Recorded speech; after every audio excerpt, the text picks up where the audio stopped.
Myron! Ooh, Myron! what? What are you doing? What you doing? What you talking about? What am I doing? You reading them nasty books again, right, Myron? Man, nobody reading no nasty books, man. You scared the hell out of me. What you talking about, man? Well, I ain't did that in about 2 weeks. You called yesterday too. What you reading? What you reading? You scared the goddamn book, man. Dr. EnQi. I went on Amazon and got 3 Dr. EnQi books because I'm reading about melatonin and biochemistry. What is, Myron, that's not even a, first of all, it's not melatonin and whatever it is that you just said. It's melanin and biochemistry. You can't even pronounce the word, so how you reading? How you reading, Myron? I'm not looking at the pictures. I know I look at the pictures. I got the books right here. I'm looking at the pictures. You know, it ain't nothing nasty about this. So what are you talking about? I got all the books right here. What are you talking about? Myron, you don't even know how to read. Every time we get mail, you bring it to me. You think I don't know that? I went to I got hooked on Phoenix. Now, what you talking about? I was hooked on Phoenix, so I know how to read. As of when? As of when? Because first of all, hooked on phonics, I believe it's for kids. There's no such thing as hooked on Phoenix. And if I recall, you're the same person that thought reindeer was pronounced reinder, and you're the same person that thought pigeon was pronounced piggion. So it makes sense that you went to hooked on Phoenix. Man, such a dumbass. No, you always trying to say somebody can't read. I know exactly what I'm talking about, man. I'm reading the books. I got the book. I got the goddamn receipt right here. I got the goddamn receipt right here for the books. What you talking about? Well, you need to return them for somebody who know how to read them. And I still don't. It's probably all type of stuff in the inside of the books, Myron. That's how sneaky you are. Give me the books. Give me the books, Myron. Man, no, give me the books, Myron. Give me the books, Myron. I'm not giving you none. I got these books off Amazon. I'm not giving you the books. Ain't that no. Bye. I've been in this game for years. You're animals to the shit. Animal, baby.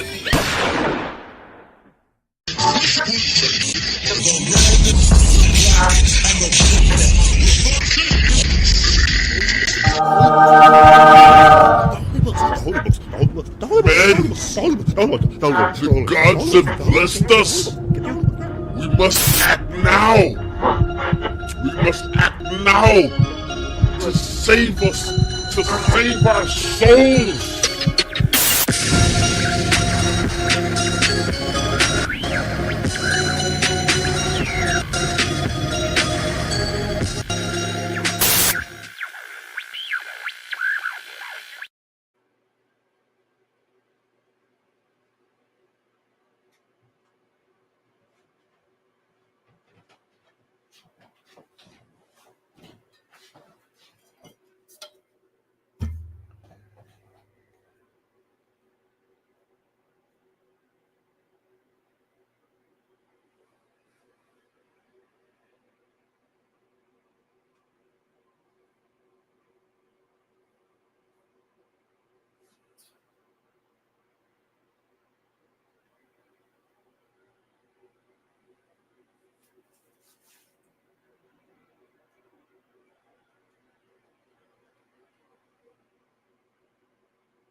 Let's just say provocative.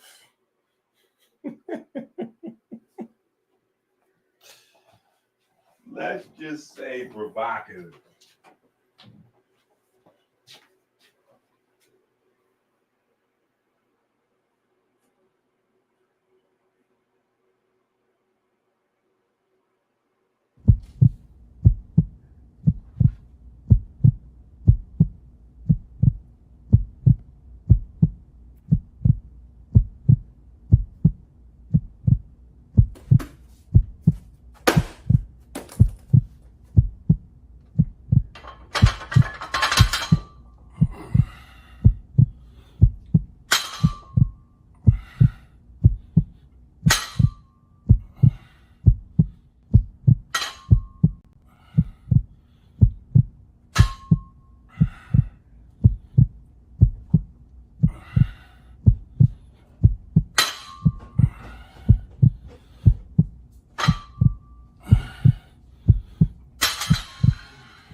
do better than that to mess up this video.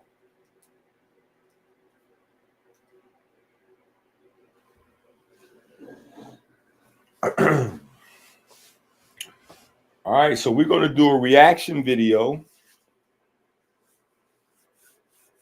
We're going to do a reaction video to, let me make sure this is correct. Did I lose the video? I might have lost the video. I can find the video. I just had it up, like, ready to go. But we're going to do a reaction video.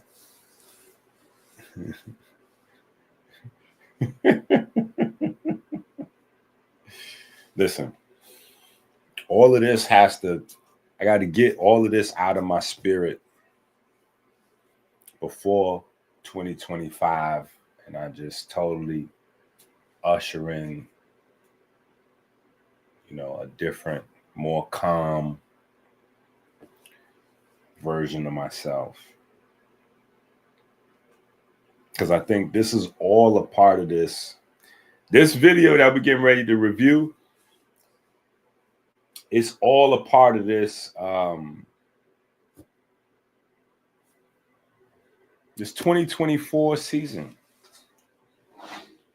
right? So as I'm going through the Patreon, and that's what we're doing. So time to time, I'll come back over here and check in with you guys and let y'all know what's happening on the Patreon side. In fact, I'm about to get the Patreon.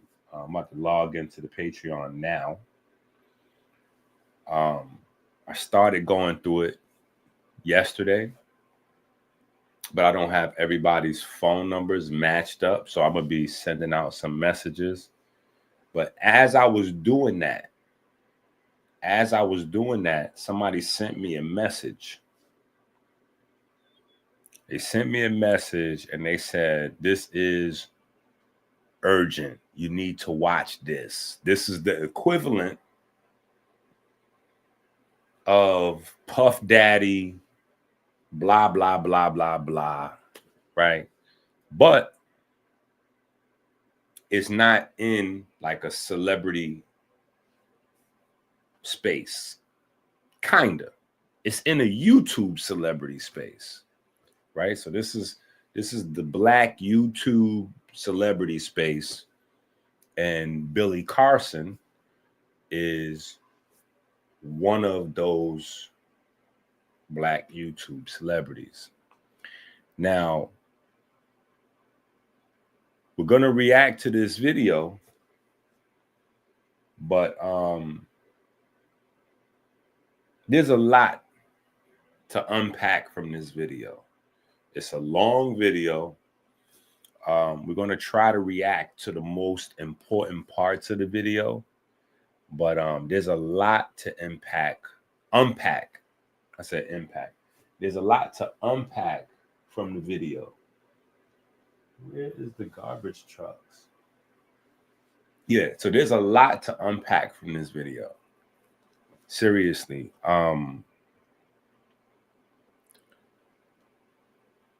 The first thing, I've been telling y'all for a long time about how these guys getting their views and stuff like that. So it's timely that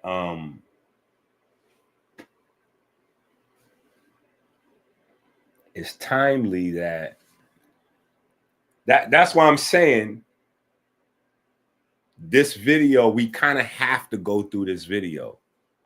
We have to go through this video because you got the Puff Daddy situation going on. I know people got Rise of the Black Culture Vultures, right? So this is right in that pocket, right? And for the people that's been asking me, is there any way for them to buy the book, Rise of the Black Culture Vultures? I don't know. It might, we might be able to do like a Christmas, like a holiday special re-release, or like just, re-release it for a few days or something like that. I'm working on that.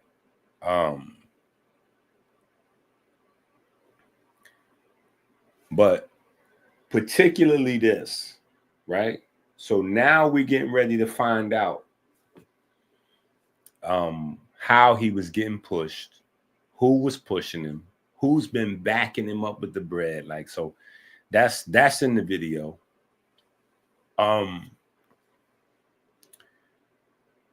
What else is in the video? Oh, the fact that your man is Scammy Davis Jr. Yo. All right, so let me give you the backstory on this video. And I'm be honest, the video is long, so I haven't watched the whole video and like took down timestamps to be able to like go to certain spaces and all that. You know, I kind of got a rough idea what some stuff is, so we'll jump around. But the backstory of this video is he got exposed. When I say exposed, I'm not talking about the you know, because he used to steal checks and credit cards and all that stuff and social security numbers from people and all that, right? But that's been put out there. You know what I'm saying? Allegedly, he used to do all that, or not allegedly. I don't know how it go, but those stories have been told already. Those allegations have been alleged, and people have showed his jail record and court record and arrest record and all that kind of stuff, right? There's a guy named Pocket Watching with JT or something like that. JT the Pocket Watcher, or Pocket Watching with J. Either way, that stuff has been put out there before, right? But this is not that. So I don't want y'all to think that you're getting ready to see that, even though some of that is in this video that we're getting ready to react to, because the guy is upset because he's been done wrong, right? But when I say he got exposed, I'm talking about all of this God is the devil and Jesus, this and that, all of this Bible talk that he's got famous for, right? Because it's the Bible talk that he got famous for, and then he, you know, or it's rather the Sumerian talk that he got recognized for. The Bible talk got him famous, and then now he's segueing or trying to segue away from the Bible talk over to some alien stuff. And he's trying to tie the alien stuff in with Egypt, Sumer, and Jesus, right? So, I mean, it's a mess. It's a mess. It's a mess. But what happened was,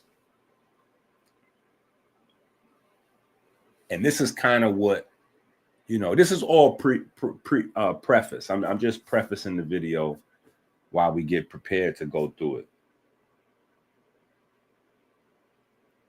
Yeah, I'm just prefacing the video as we get ready to go through it.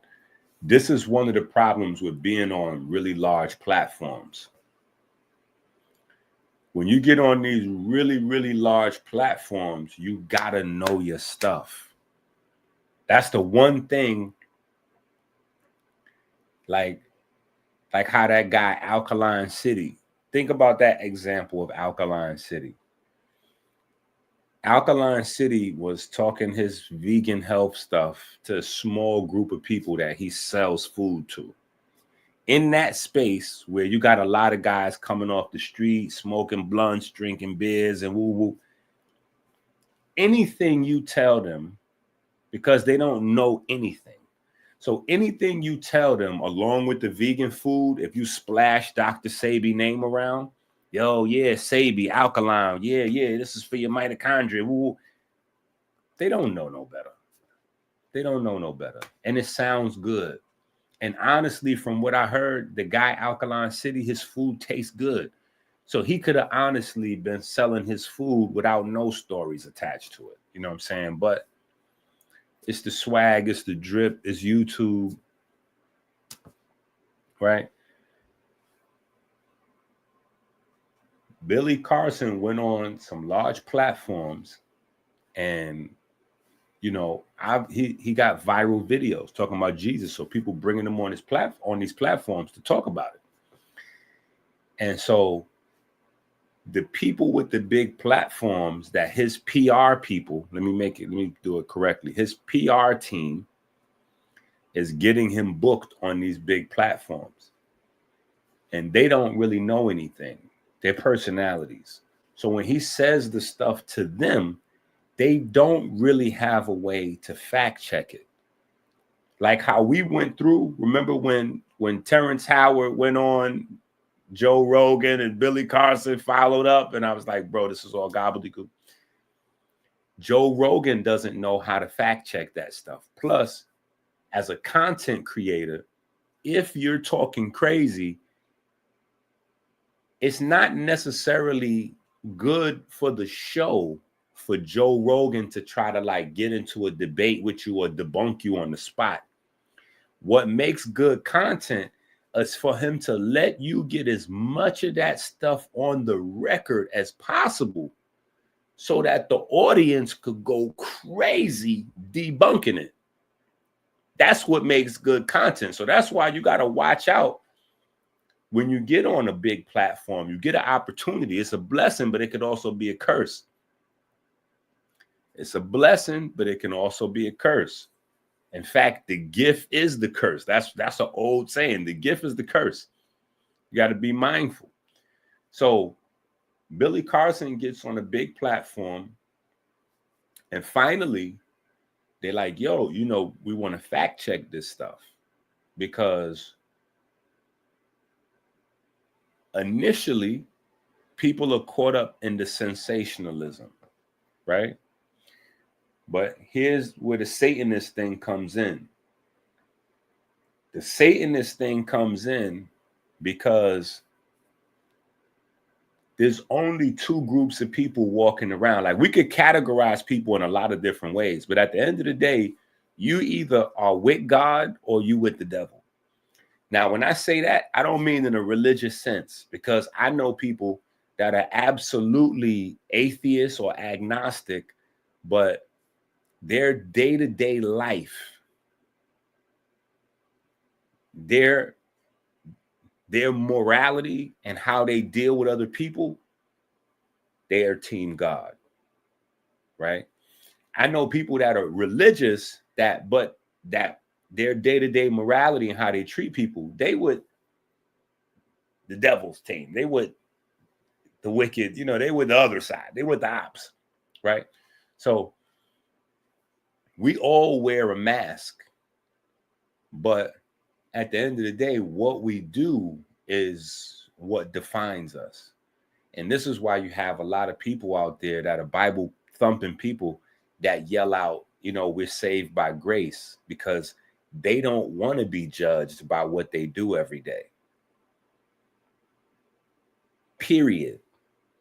They don't want to be called out on it in real life. And they definitely don't want to even imagine an afterlife where they have to answer for some of this crazy stuff, right? But the thing is, it's Black folks primarily that are in a godless state, because even atheists and agnostics, like, you'd be like, oh no, I know a lot of white folks that's atheists or agnostic. They are religiously scientific. They believe in the religion of science. There's science and people that just love science and think scientifically, but then there's the religion of science. Those people are religious too. Just like your average bodybuilder, he doesn't know he's religious, but he's religious. Just like your holistic people, they all religious. Everybody that's into holistic health is religious, right? So, you know, with that being said, Billy Carson was backed, supported, and pushed by people that are religious. So as he's saying things, right, eventually you got to know that it's going to challenge them. And the guy doing the video, he's going to tell you that he was under the spell and he was into some occult, crazy, you know, he was into some satanic stuff for about 12, 13 years, but he came out of it. And, you know, his mind was lost, but he kind of found it. And so in that space, they wanted to check the things that Billy has been saying. And so they found a scholar, a Christian scholar, and set up a situation for the scholar and Billy to have a conversation. The scholar totally embarrassed Billy so bad. Now, mind you, this is not ambush scholarship. They let Billy Carson know in advance because Billy Carson had been saying, you know, I'll debate anybody, sit anybody in front of me. They can't handle it. I got this information, you know, from the aliens and all this other. They found this Christian guy. And when I say he destroyed Billy so bad that Billy turned around and tried to sue his partners, the very partners that put him on, the very partners that been promoting him, trying to get the videos blocked, taken down, all of that. So it's just been a mess in the world of Billy Carson after this debate. And the reason is the debate exposes that his main premises, his main claim to fame about Jesus and the Bible and all that is totally fake. Just like I've been telling y'all. Totally fake. But this guy, he did it in official, like, white boy style. Like, not the guy that we're going to watch. The guy we're going to watch and react to his video, this is Billy's partner. His name is Anton. But the guy that Billy actually sat down to debate, his name is Wes. And the reason why I say official, like white boy style, is because Chase is playing basketball now. And so we be having these conversations, and exactly what I told him was going to happen. Like, he had his first game, and I told him, I was like, yo, the hood basketball is different from like the suburban, like the white boy style of basketball.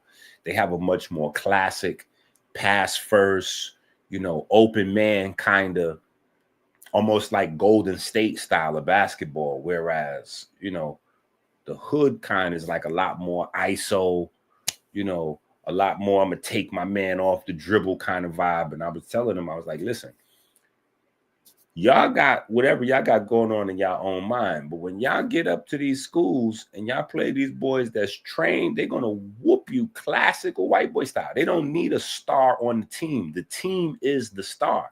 They're going to pass, pick, find the open man, fill the seams, fill the gap. Like, they're going to run classical basketball on y'all. Y'all ain't going to understand what happened.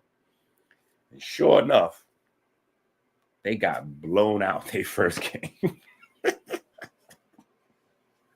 They got blown out their first game because them boys was flawless. Classic textbook basketball. White boy style basketball. That's what we call it in the hood. You know what I'm saying? Ain't no fancy dunks, layups, shots, or dribbles. Just all textbook, just beating you with the play after play, like clean defense. They running presses. They running 2-3s, 3-2 zones. They like, I'm talking about textbook clean basketball. And this is exactly what happened to Billy Carson.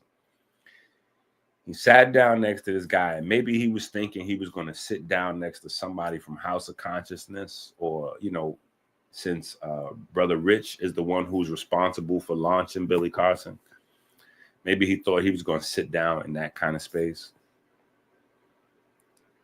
They got this guy who was clean, bro. I'm talking about. So we're going to watch it.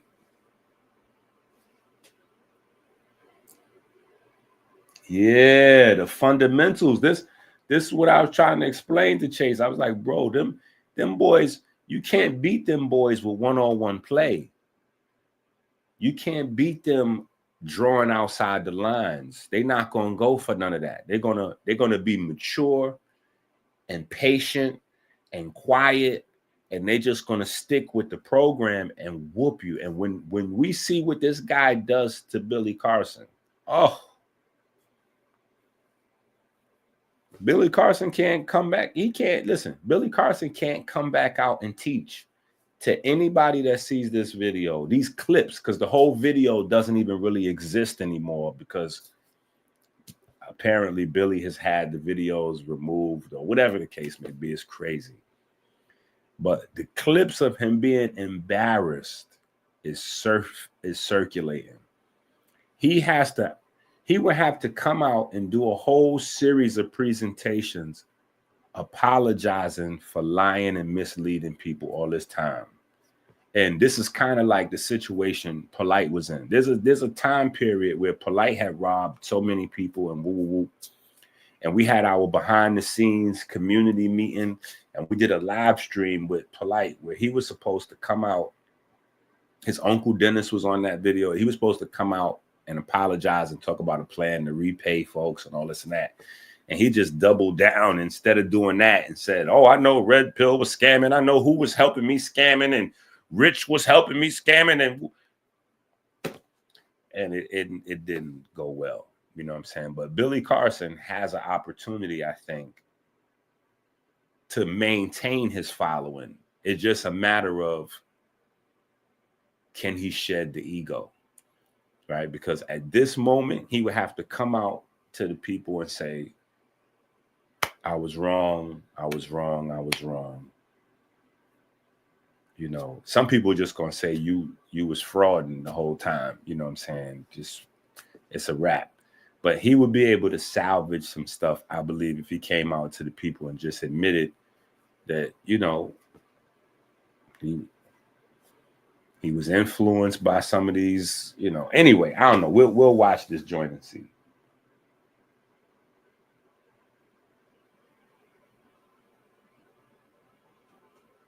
Facts, but this is way worse than that. This is way worse than that because this is the doctrine, right? This is the doctrine. I'm gonna explain to you why this video is worse than that JT the Pocket Watcher thing. And I'm sure after we react to it, people will go back and look at the whole video, whatever. But the reason why this is worse is because JT the Pocket Watcher was exposing that back in the days, you know, he was scamming or doing whatever. Well, anybody could walk away from some old back in the day stuff by just saying, listen, that was the old me. I've grown. You know what I'm saying? Don't judge me on my past. I'm a different man, blah, blah, blah, blah, blah. You know what I'm saying? So that was bad.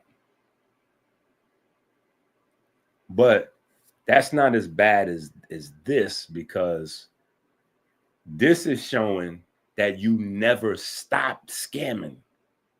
This whole thing that we've been watching has been one huge, crazy, hell of a run, though. It's just crazy that the internet makes these guys their champion. So Billy Carson has been able to run up hundreds of thousands of dollars into the millions of dollars with these made up stories. And now, you know, now he may get to just vanish, you know, like, okay, cool. Yo, my bad, woo, woo, woo. Billy Carson exposed, bam, he quiet down.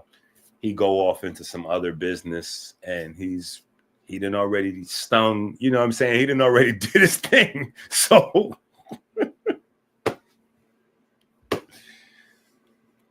but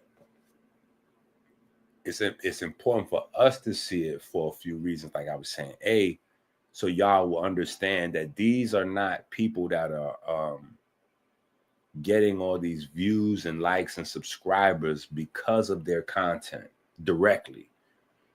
It's because of stuff going on behind the scenes, and because these guys are paying. This goes beyond bots. This goes beyond bots. This is beyond bots. This is bots and then some. Like this is a whole nother level. You know what I'm saying? So it's just crazy. So let me find this video and let me get first of all, let me get this thing situated because I'm trying to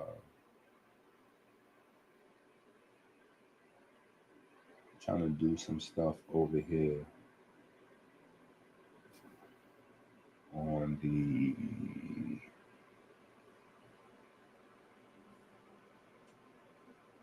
the live, so that way we can have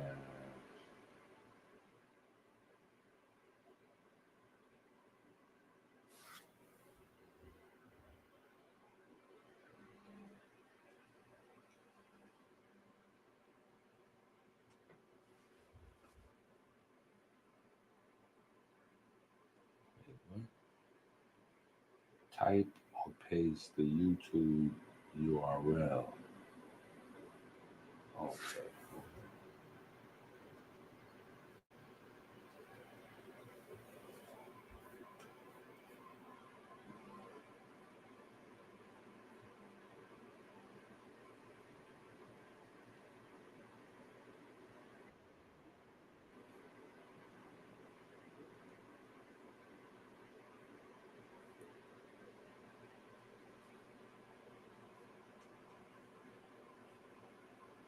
Okay. Set up our live. No. Next.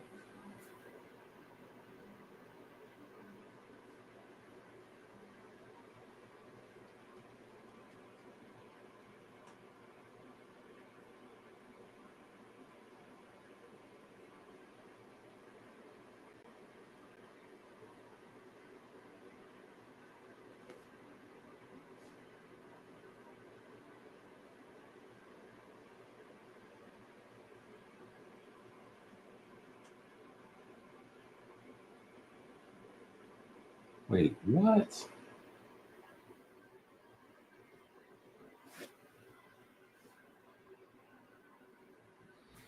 Oh, hell no.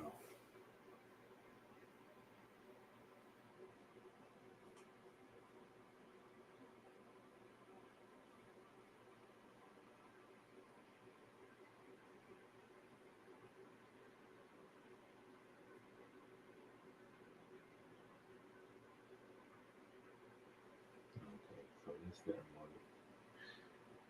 This didn't work. Let's try this again.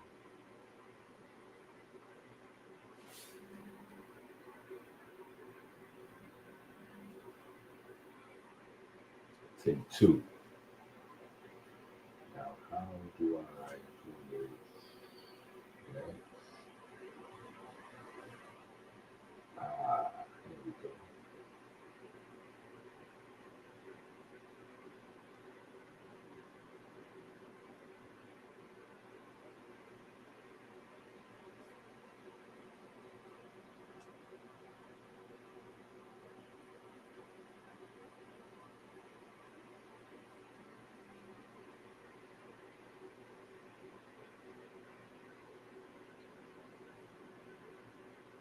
Okay.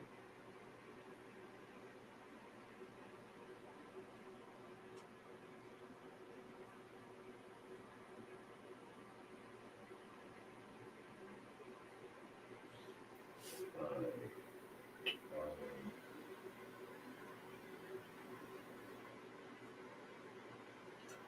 so that's that. And let's go to Anton. Let me find this hot video. Wisbiski.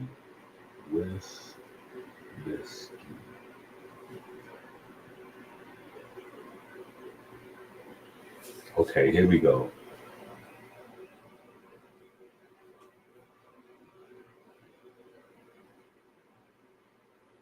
So I want y'all to see this, so that way if y'all want to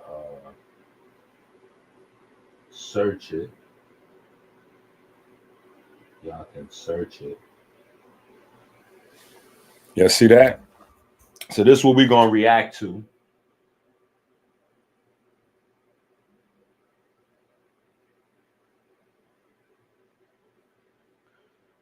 This is what we're going to react to right here, family.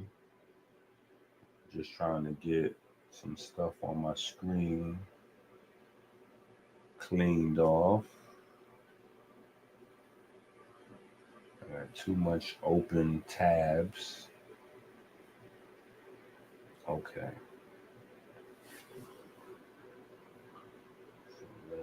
He talks about this. Let's jump in here.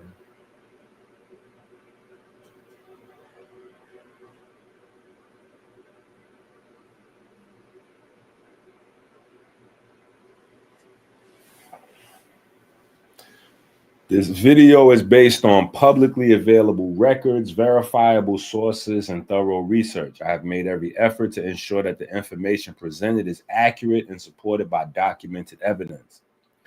The purpose of this video is to inform and raise awareness about matters of public interest, not to defame or harm anyone. I encourage viewers to verify the information themselves and approach these topics critically. The content herein is my opinion based on these records and does not constitute legal or professional advice.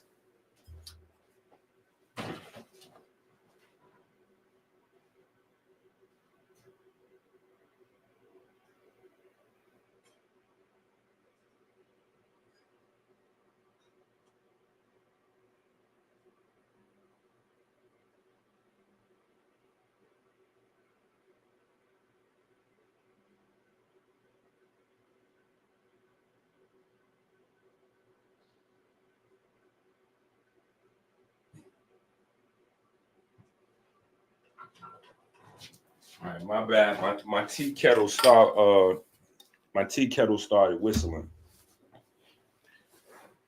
My tea kettle started whistling. All right, so let's get into this this video here.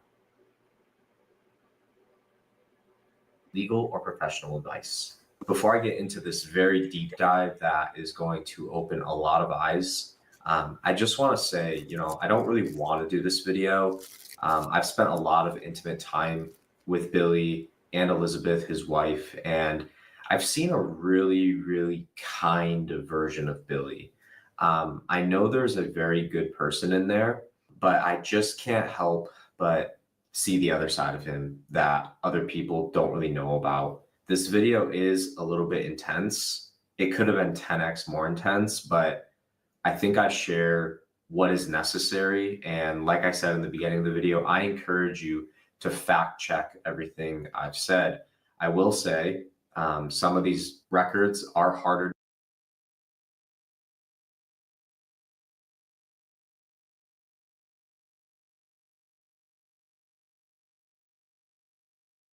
Other people don't really know about. This video is a little bit intense. It could have been 10x more intense, but I think I share what is necessary. And like I said in the beginning of the video, I encourage you to fact check everything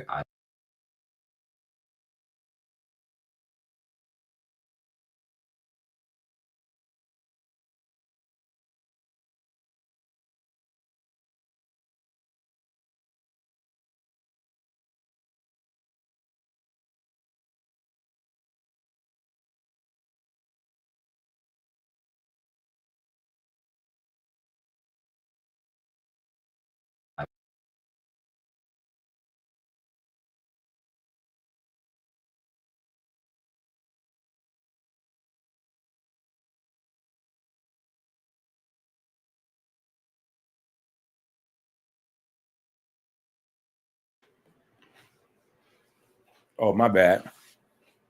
Y'all didn't hear nothing I was saying again as usual. My bad. Excuse me. What I was saying is this is an important part of the video because the guy is saying out of love that he could have made this video 10 times stronger because there's a lot that he's holding back. There's a lot that he's holding out. There's a lot that he's not going to put in the video just yet, maybe, or whatever the case may be. So, you know, take what you see with a grain of salt, because he's saying that it's way worse, you know, than he's even presenting in this video, right? All right. I've said, I will say, some of these records are harder to find, but you can find them if you search. And let's stop. I've known Billy. I've done for Billy Carson does not want you to see. I've known Billy personally for over 10 years. I've been to his house. I've had dinner with his family. I've done business with him. He was also a client of mine for his social media. So I've helped push his grift, regrettably, at his house. I've had dinner with his family. I've done business with him. He was also a client of mine for his social media. So I've helped push his grift, regrettably. And this man is not who he claims to be, allegedly. All right. So you see, he's saying, without going into too much detail, he's saying him and his company is behind the views, the subs, and the, you know, and the popularity. In the popularity. You can't hear the video? Wait, can y'all hear the video at least? I know y'all couldn't hear me, but can y'all at least hear the video? Anybody? Anybody but a dead body? No. I know you can hear me now, but I'm saying, could you hear the video? Like when the video was playing, did you hear the video? Oh, okay. Yeah, it's cool if you miss what I'm saying, as long as you hear what the video is saying.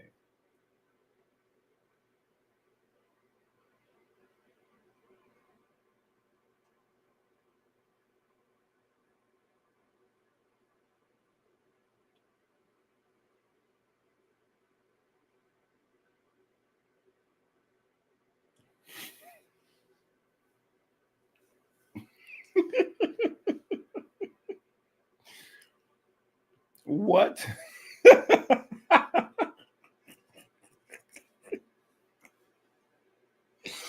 Oh, let the games begin. Oh my goodness.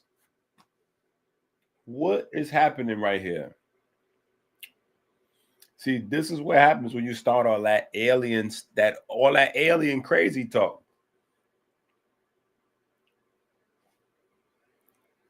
Now, family right here believe that Billy Carson been traveling back and forth in time, stealing information from the devil.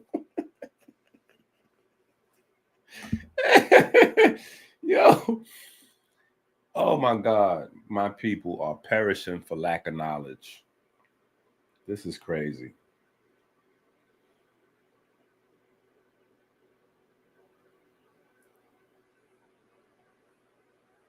So in this video, I'm going to be going into all of that. But before I do, why now? Why am I exposing this now? I've known this about Billy for 3 years. And in that time, I even went to his New Year's party in 2022, going into 2023. I don't like people who mislead people. I don't like liars. And I had a personal thing with this all. And I'll give you that story now.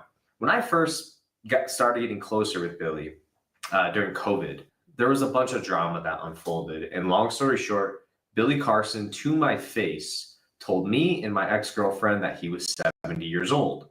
I had no reason to suspect he was lying about his age. I mean, hey, he's got the alien technology, man. Maybe it's that, or maybe it's black don't crack. I don't know.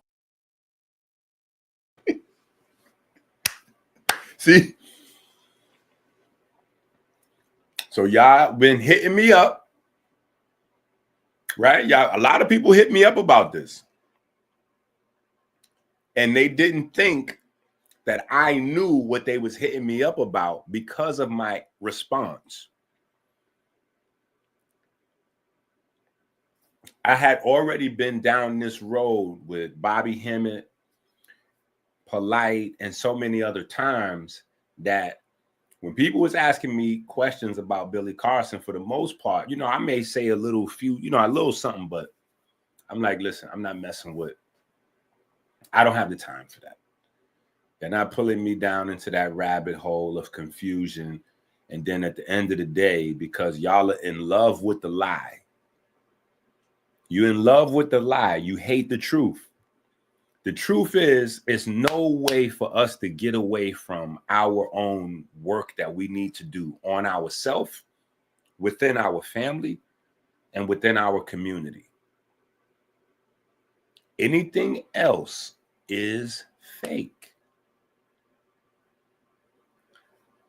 So they like, well, EnQi, you know, you got gray hairs, and you know, Billy Carson is at least 20 years older than you. So I'm like, oh.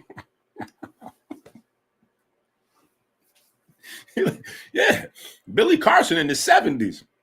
No, I heard he was in the 60s. No, he in the 70s. I'm like, yeah. I'm like, yo, that's just as bad as Polite. Polite was the young phenom. Polite was the 29-year-old young phenom for like 5 years in a row. Yeah. Oh my goodness. Listen, Polite was 29 years old for like 5 years in a row. And everybody said, EnQi, you know, EnQi, you must be hating. I'm like, no, I just helped create this monster, so I feel responsible to tell people the truth. And that's what this guy right here is doing.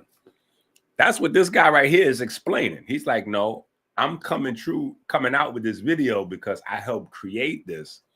And what he'll explain in not so many words, but I'll paraphrase it because we may not watch the whole, you know, whatever. But what he's saying is, he helped to create Billy Carson. And as long as he thought the spiritual information was real, he was willing to take shortcuts. He was willing to even lie to people when pressured by Billy Carson, allegedly.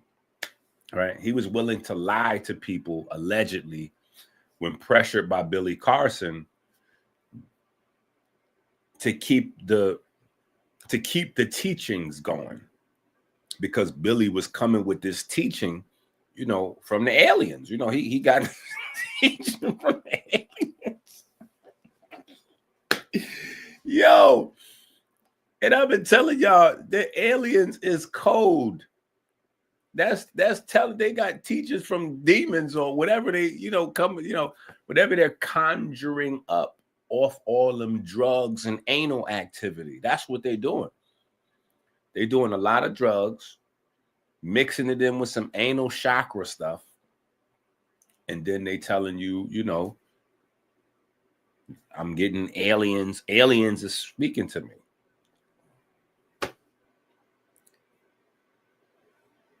Oh, but he sure didn't look 70, but I didn't really have a reason to question it. I even Googled it, and I believe at the time it said that. It has since changed. Well, long story short, his now wife, who was just his girlfriend back then, heard that he told me that. He called me, and I was actually with my ex-girlfriend at the time, and the call started, you know, I'm paraphrasing, but it started something to this effect. Hey, man, I'm here with Elizabeth.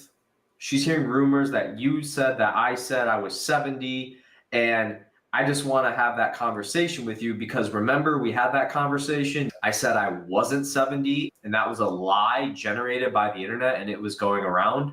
Now, I've been manipulated my entire life by people like Billy.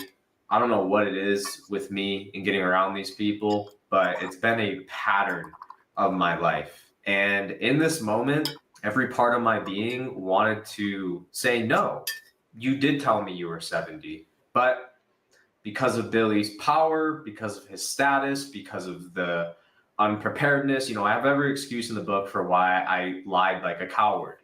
But I lied to his now wife. About 2 years later, at the New Year's party I was at, his wife came up to me and we were all drinking, and she brought that whole scenario up.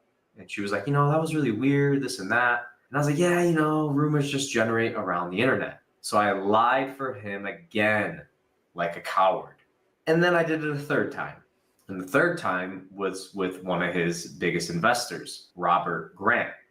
I think he's one of his biggest investors. I'm not exactly sure on that, but I would have to. Robert Grant. Lied for him again, like a coward. And then I did it a third time. And the third time was with one of his biggest investors, Robert Grant. I think he's one of his biggest investors. I'm not exactly.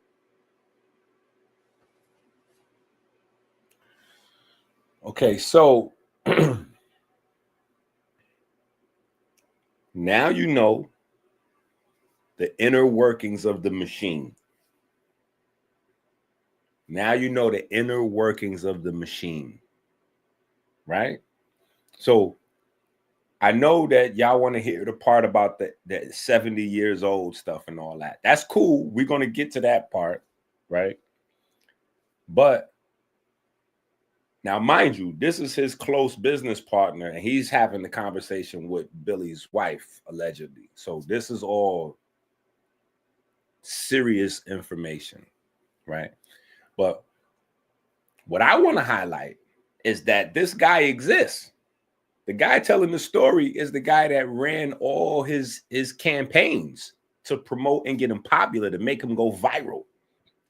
Now he's mentioning this other guy down on the screen who was putting up the bread. So you got to understand off rip, when I keep trying to explain to y'all what is going on, I'll be trying to explain to y'all what's going on. Like, don't be fooled by the numbers and the views.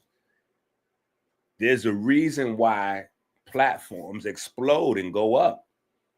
All of the big black platforms, they're getting promoted, they're getting pumped in the algorithm because they're all promoting liquor and jail, or that whole alcohol and jail. That's what they're promoting to the community. Even Unwind with Tasha K. Literally, it's Unwind with Tasha K. And what does she do on her channel? Pretty much bash black people and promote liquor. Right? So that whole get everybody drunk and high thing, you know what I'm saying? Like that's the vibe. Black people, if you want a big platform of black folks, if you want the algorithm to support you speaking to black people, you need to be tapped into the lowest nature. You need to be tapped into the alcohol and gossip frequency. Unwind with Tasha K, Hassan Campbell, same program. Matt Hoffa, same program. Like, it's all the same program. You know what I'm saying? Now you get to see the flip side.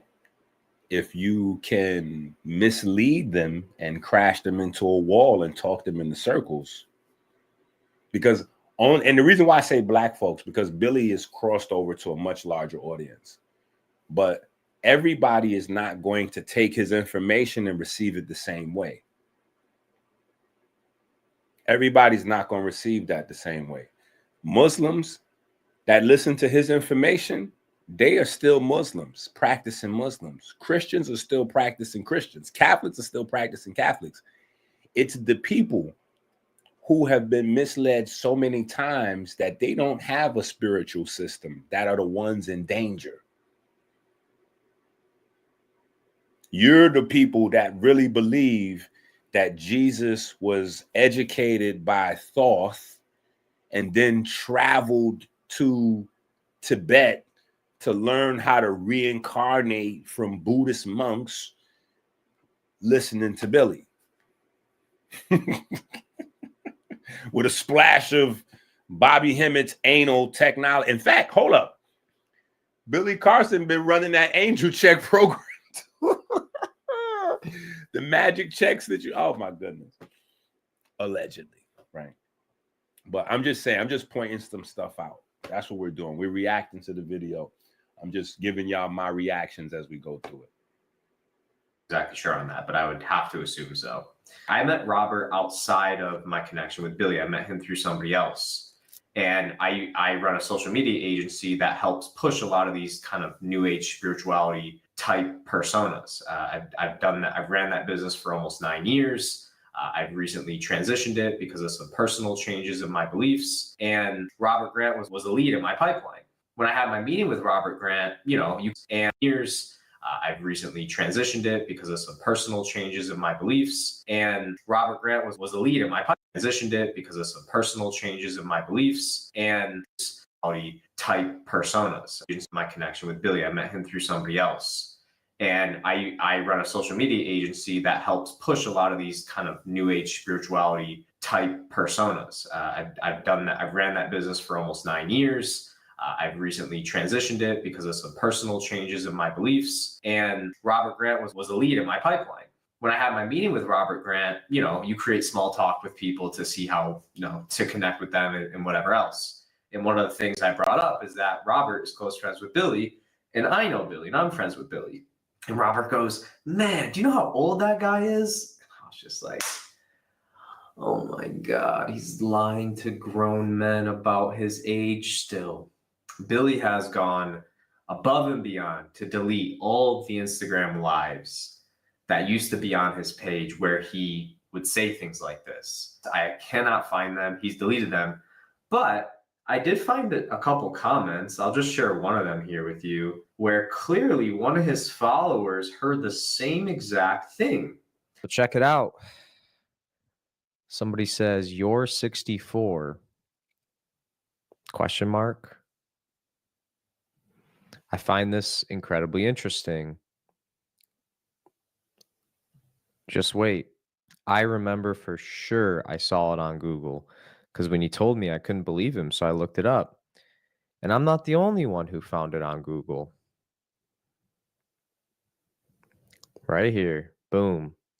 According to Google, he's 64 years old.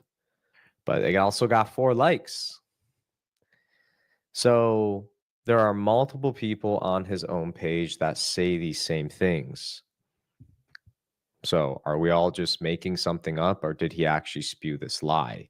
The evidence is here, and he has deleted other posts where he would verbally say it. And this whole thing went down. It was a huge drama with him and his wife. So I'm sure he really tried to clean up that paper trail, if you will.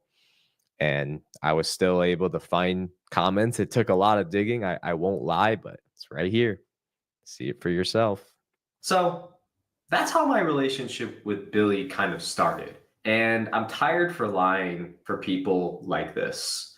I don't want to make this video. I don't enjoy doing stuff like this. I believe this guy is not who he makes himself out to be. Of course, everything said in this video is my opinion backed by the facts that I could find online. I'm not here to attack Billy's character. I'm not here to make him seem like something he's not. I'm here to show you who he is based off the clues he's left. So why now? Why am I making this video now? Well, Billy's trying to sue me, and he's trying to sue me because I got him on a podcast with a real historian who debunked all his BS in terms of Christianity. Is that maybe he wasn't crucified? Yes, the debate freaking took place with Billy Carson and Wesley Huff. Yeah. Can't go on. Right, we can do a follow-up. I really appreciate it, Billy. Thanks so much for interacting. Billy talks about being emotionally stable, and when things go wrong, you got to take care of business. There's going to be obstacles. I just had an obstacle thrown at me yesterday. Some crazy crap happened from somebody that I really thought was a close friend. I really honored this person and thought that they were actually a really, really close friend, to the point where I even invited this person to my own wedding, and I only had 14 people at my wedding. So that tells you how tight that circle is. I wonder why your circle's so tight, Billy. Is it because you actually have no friends, or is it because you've changed your identity and people catch on to your grift? after so many years because it's pretty easy to catch on to. And this person did some diabolical backstabbing stuff just yesterday. Diabolical backstabbing. Billy, please explain to me how getting somebody on an interview with you, which we told you about, is diabolical and backstabbing. You knew exactly what you were walking into, but you were probably too lazy to do your own research because clearly you don't know how to do that. And you didn't look up who Wesley was. And because you came face to face with a real historian and linguist, the fraudulent documents you like to claim as truthful have nothing to stand on. And you didn't like that you got exposed. And because you got exposed for knowing nothing about Christianity, you freaked out. You freaked out so much that you were knocking at my client's door at 2:30 a.m. in the morning. Now I got to handle that situation. With legal papers, acting like you have the power to enforce some type of "you got served."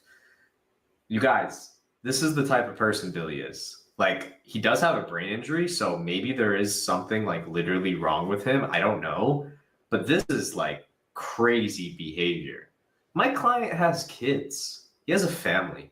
You got this guy walking up at his house at 2:30 in the morning because of a debate that he posted that, by the way, wasn't even that bad. I mean, it was bad because Billy doesn't know what he's talking about, but there wasn't like arguments, and Wesley was very kind and he could have pushed way harder, and he Yo, people that don't live by the information, they don't understand. So it wasn't that bad to him, but Billy knows how bad it was. It was very bad. It was very, very, very bad. It was like cooking. It was really bad. Let's just go to that, because there's a lot of information that, like I said, we ain't gonna go through this whole video because the video is over 2 hours. I just wanted to play some of the beginning and give you an idea of who this guy is and why he's doing the video and all of that kind of stuff, and then get to the main point, which I'm interested in. Like I said, JT the Pocket Watcher and other people have already done videos on Billy's personal, who they think Billy is allegedly and all this other stuff. There's multiple IDs and all whatever. What I'm interested in is waking up the people, right? So I just want y'all to understand there's a big difference, as usual, between what it is that we do when we're going into the Bible and we're going into the ancient texts and we're doing all of these things.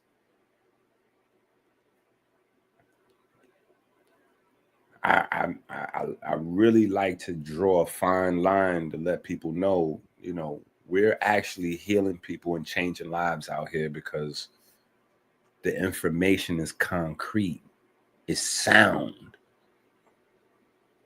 But from the distance, it could look like some of this other stuff. And it's just shameful that these people reach the rest of the world first. These people reach the rest of the world. So there's a zillion people that never heard of me, but they definitely heard of Brother Polite. They definitely heard of Nature Boy, and they definitely heard of Billy Carson. They definitely heard of Umar Johnson with the Never Opening School, right?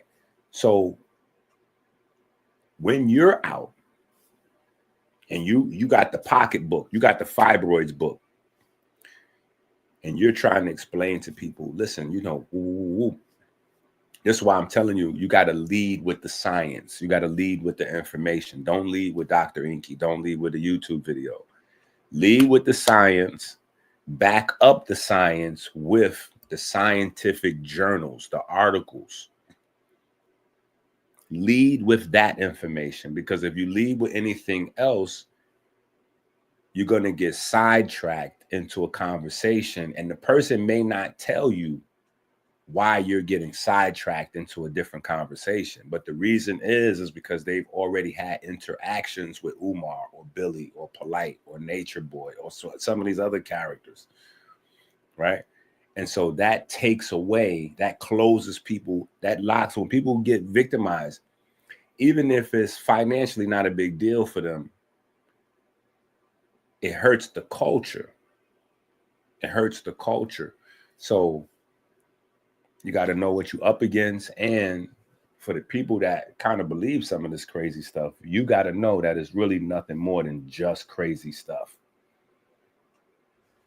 Billy's, I would argue, probably his most important grift, and that is to attack the figure of Jesus Christ. Now, you don't have to be a Christian. I personally am a Christian. I'm proud to be a Christian. I was not always. Yo, shout out to Hotep Jesus. Shout out to Hotepistan. How he got everybody saying grift now. Like, that's crazy. He got the whole world saying grift now. This is crazy. He's a Christian. I spent 13 years of my life deeply involved in the occult, and I'm no longer 13 years of my life deeply involved in the occult. And I spent 13 years of my life deeply involved in the occult.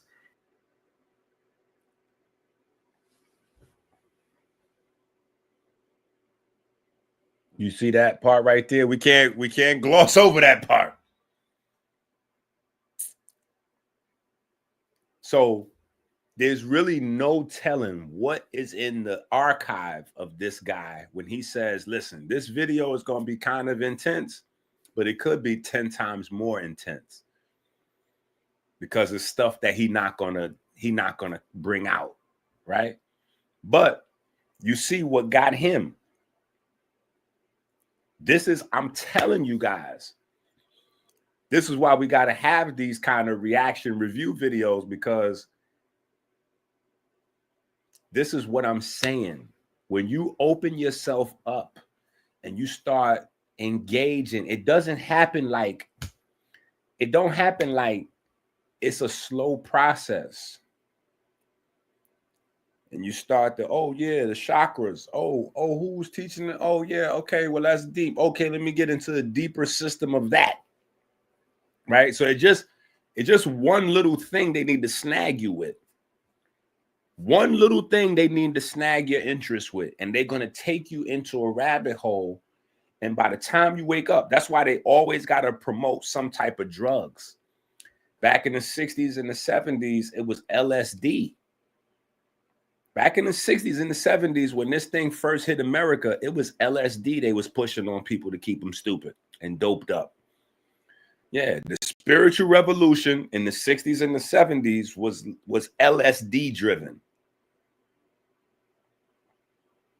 The hippies and all that, they make it look like in hindsight the hippies were smoking weed. They were smoking weed, yeah, but they was on LSD. Now what are they telling you? They telling you in order to really get your chakras going, you got to be mixing mushrooms with ayahuasca. And then you got Phil Valentine that's saying you need to just use coke or crack. Phil Valentine saying just use the cocaine or the crack to open up your pineal gland. He's not even playing with it. He did a whole breakdown of saying that they found cocaine inside the mummies of the pharaohs. And so, yeah, the pharaohs was using crack cocaine. I said, wait a minute. The pharaohs was using crack cocaine? I said, what kind of video? What is that? I said, hold up. The pharaohs was using crack. I said, that one line is so crazy. Like, that should have been an ice bucket, ice water challenge for everybody. Everybody should have just woke up. Like, did he just say the pharaohs was using crack cocaine? And did he follow that up with an explanation of how it opens up your pineal gland? But these guys got you. Yeah. Chakras, mushrooms, ayahuasca, whole list. It's all plant-based. That's why Immediately when I start seeing certain signs with the plant-based, I was like, oh, we're not plant-based. We're not plant-based, people. We're on a pigment and fiber diet. We're not plant-based. There's a lot going on with the plant-based. We're not doing that. Too much, because you don't realize that holistic health is a religion. This is why these conversations are important to have. Context. We need context for the health information. We need context. What's the greater purpose? What are we actually doing? Who are we serving out here with our day-to-day rituals? Are our day-to-day rituals bringing more love and more life to the world? Whether we call ourselves Christian, Israelite, Muslim, this one, that one, whatever, Kemetic, whatever, is that bringing more love and life to the world? If yes, okay, cool. We on the righteous path. If no, my father used to tell me the road to hell is paved with good intentions. You may not even realize it. So I'm just showing you, homeboy said he was into some, he was into some occult for 13 years. Now, occult means hidden. Occult means forbidden. So there's a wide range of what could be considered occult or hidden or forbidden knowledge. Right? We know as Black Americans or American Blacks, we know that our history was occult knowledge. So occult knowledge in and of itself does not mean Satanist or devil but Billy has highlighted time and time again what he means. He means anus chakra, right? Him and Dr. B did a whole program on anus chakras. Like literally, they did a whole program on anus chakra and how to activate it and all that. Brother Yaki is a part of this. Yaki Awakening is a part of this program. Yaki is a part of this program. So I'm just saying, this is how they catch folks. Like it or not, hate it or love it. You know what I'm saying? But this is just what it is.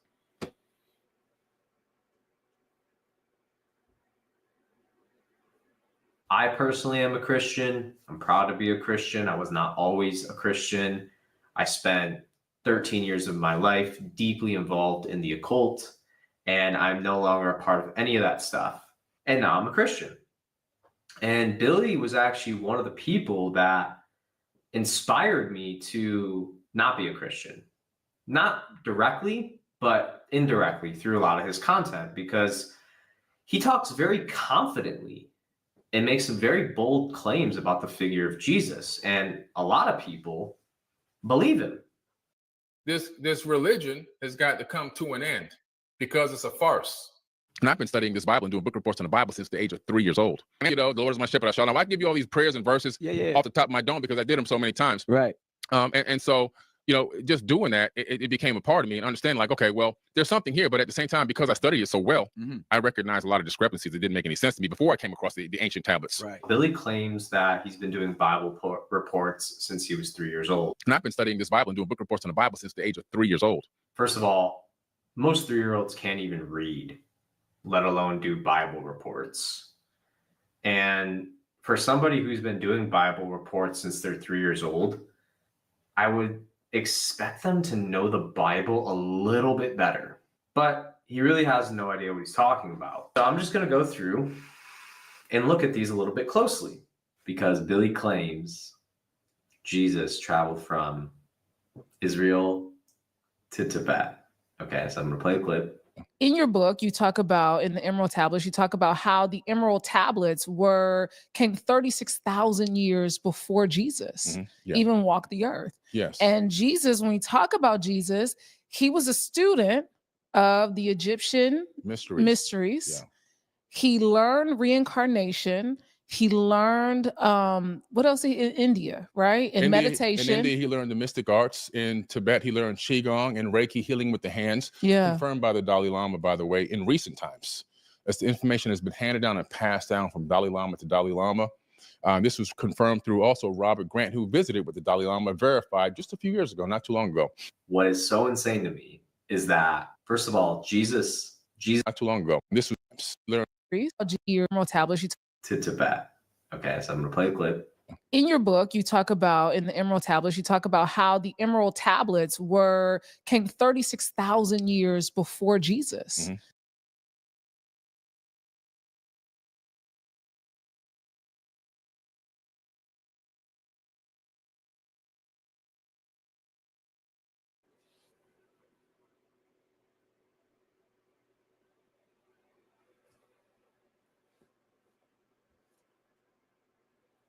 For me, when somebody says that, right? And over the years, I've had to come to grips with my own personal ego and arrogance. And I'm still working on me, but I've gotten better at recognizing when my ego has run amok, right? And so people would ask me stuff. And I know some people that might just be hearing about Dr. EnQi maybe recently or a few months, y'all are wondering, like, who does EnQi think he is that he, it's not about who do I think I am, right? It's I am the young elder of this community. So people are always going to check with me to see the validity of what goes on with new characters as they pop up. So they might get more subscribers or more views, but they still babies as far as I'm concerned. I remember when Billy Carson had an Instagram page, and the only thing that was on his Instagram page was motivational speaker excerpts. Like kind of like that guy, what's that guy, the military guy, the army dude, who be pretending like he conscious. Shaka bars. It's kind of like Shaka bars, right? I know y'all like, oh, wait a minute, don't say nothing about Shaka. Shaka's a military personnel, and yeah, forget about it.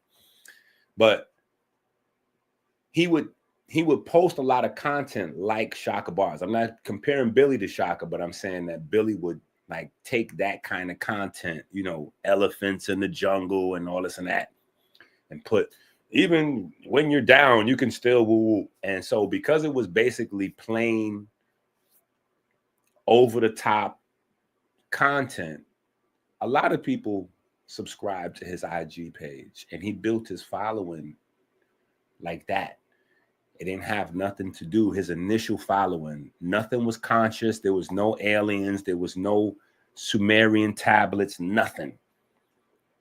It was like, think and grow rich and natural, like save the dolphins and all of that kind of stuff. That's what he was doing initially.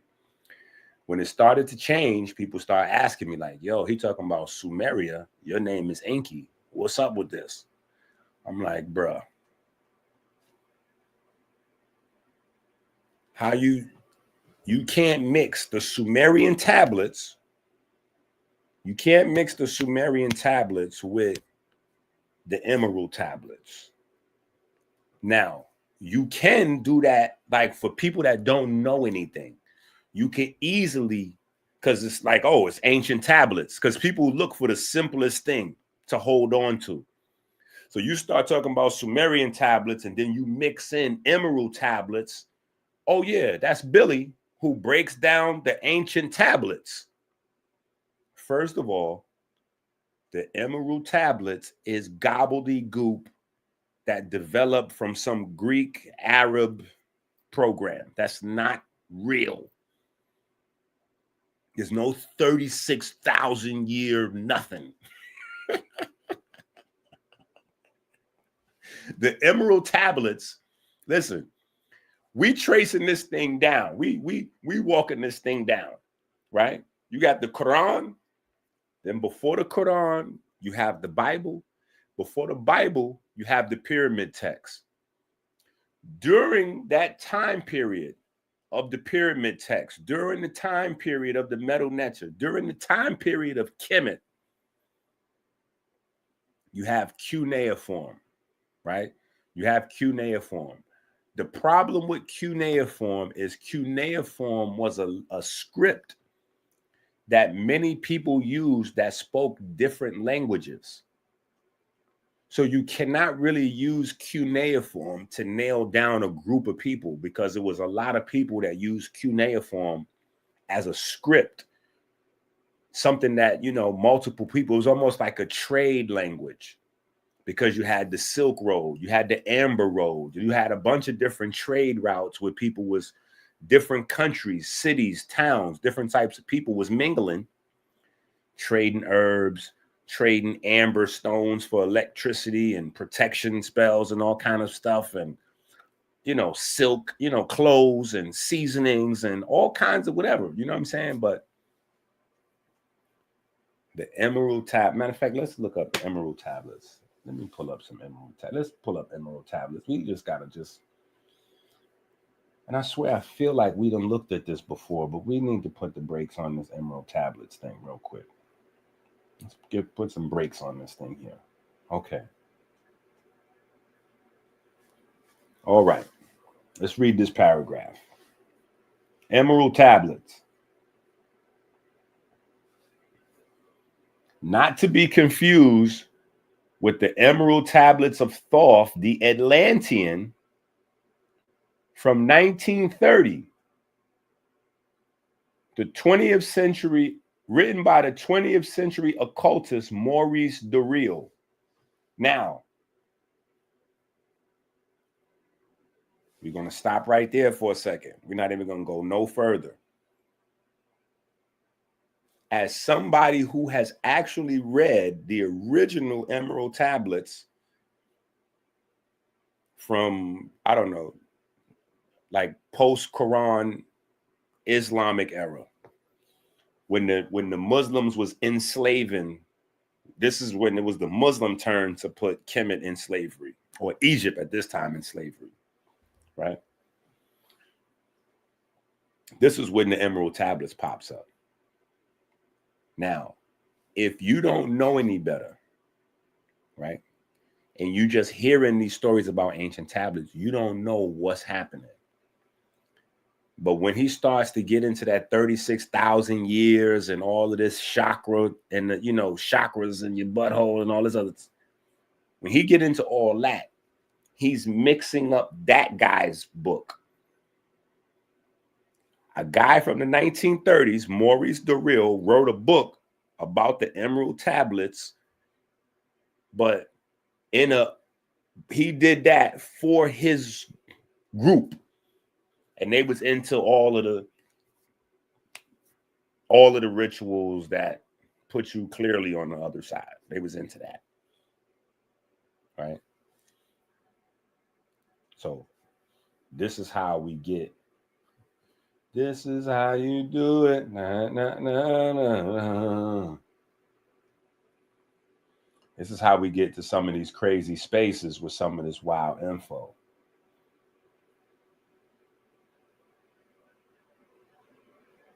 Yeah, see, we need to look.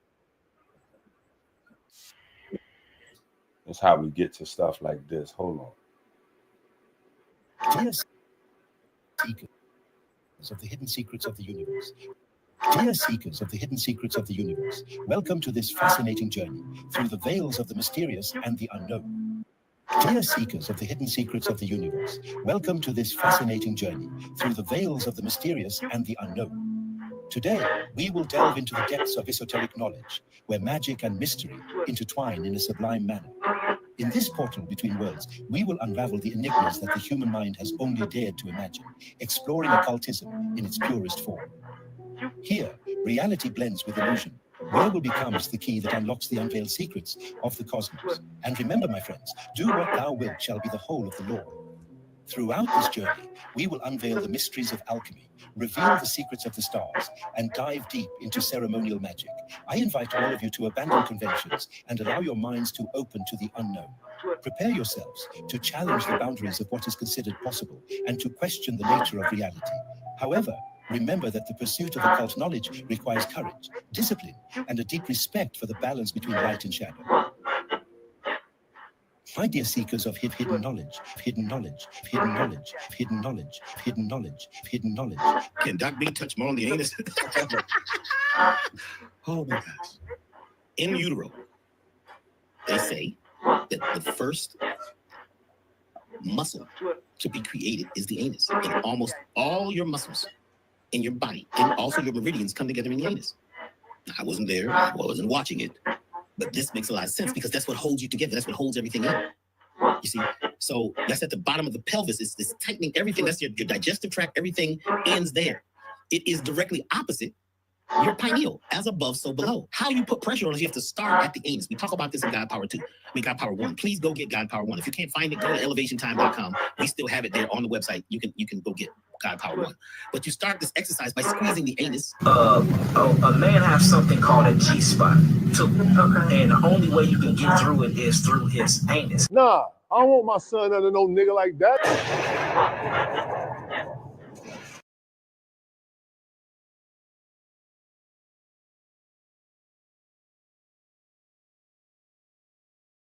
You can't put out a program called God Power. That's what I'm speaking about specifically. Like you're gonna put out some devilish rituals and title it The Blueprint to God Power. The Blueprint to God Power. That's come on, bro. You asking for it. You know what I'm saying? Like you asking for it. That's when you know it's not innocent. It's not innocent. It's not like you found some research and you just went the wrong, you was led astray. So you led people following you astray. You didn't make an honest mistake. This is purposeful. You see what I'm saying? This purposeful. So that's why it's like, bro, this thing, you can't, it gotta be addressed because you wilding out here on purpose.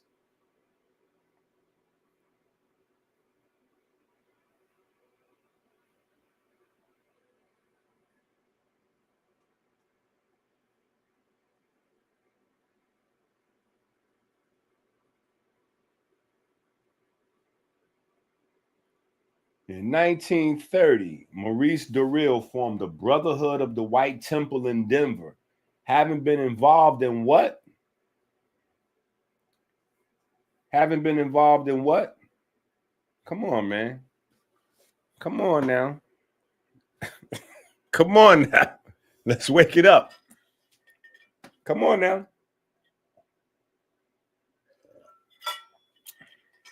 Told y'all this, listen. It's the same. I told y'all this is why when these people is getting all these witnesses coming, they putting these stories out about Puff gonna wind up getting out of jail because people was unconscious when they did whatever they did. So technically, unless they find some videotape when they ran into Puff house and seized all his security cameras and all that, unless they got some hard drives and some video, which I don't think they do, Puff is going to have to get released from prison. Because nobody knows anything except for whoever was in there performing whatever rituals they was doing with them people awake. But nobody don't have no recollection of that. They was doped up. They don't know what the rituals is. But you do have people testifying or coming forward, allegedly, right? They're alleging that they was unconscious and, they was into some anal chakra, next thing you know, they're waking up, it's another day and they soaring,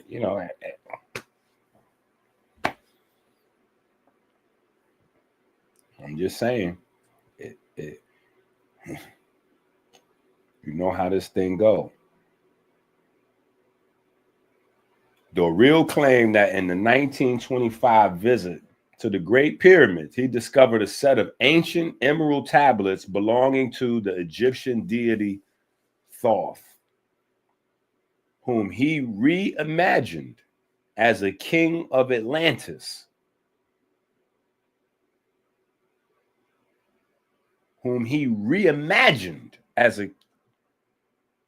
Am I mistaken? Does it say reimagined? Right there. He reimagined. Doril then claimed to have translated the text, which he published as the Emerald Tablets of Thoth the Atlantean, not to be confused with the medieval Hermetic text called the Emerald Tablets. Okay, now let's stop. These are the only 2 Emerald Tablets. This is it. It's the one that was written in 1930 by this guy who found ancient tablets in the Pyramid of Giza. I mean, yeah, in the Great Pyramid, he found tablets. Now, if he found tablets, why did he put out his imagined book about Atlantis instead of actually releasing the actual tablets he found in the pyramid? Nobody's seen those tablets.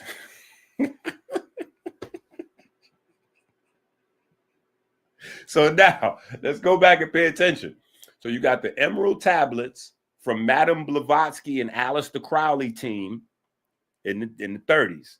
And then before that, you have the Hermetic Emerald Tablets, right? Which is what? What is this word right here? Medieval. Medieval. This is post-Quran. This is not no 36,000-year-old nothing. Okay? We got to stop this madness. We got to stop this madness.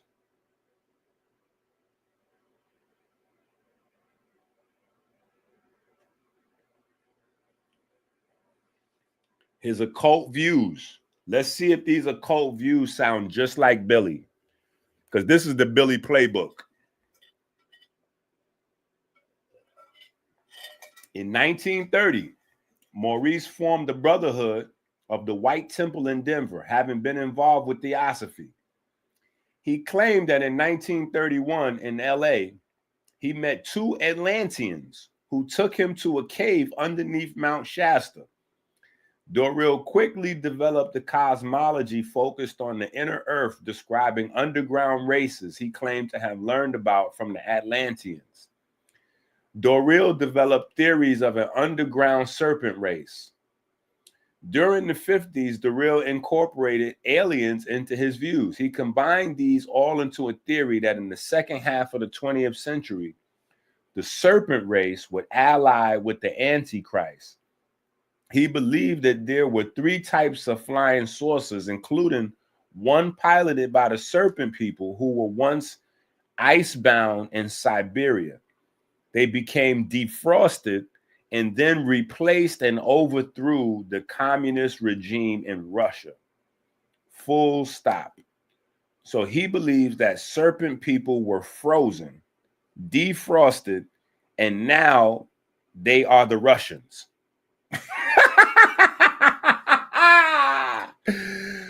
Ooh, nigga! In the late 40s and 50s, Doril relocated the Brotherhood near Sedalia, Colorado, where he predicted that nuclear war would happen in 1953, but that he and his community would be protected by the mountains in the valley they relocated to.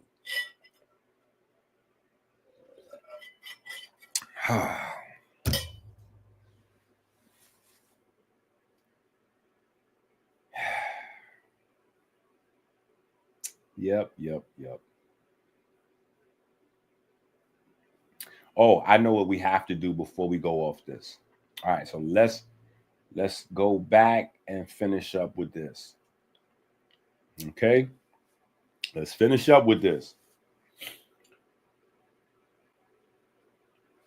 The emerald, so now this is the medieval, this is the actual emerald tablets that he says 36,000 years old, but that's really not 1,500 years old, tops, right? The Emerald Tablet is a compact and cryptic Hermetic text. It was a highly regarded foundational text for many Islamic and European alchemists. Okay, so let's put that on the record. Islamic and European alchemists. These are the people that enslaved Egypt.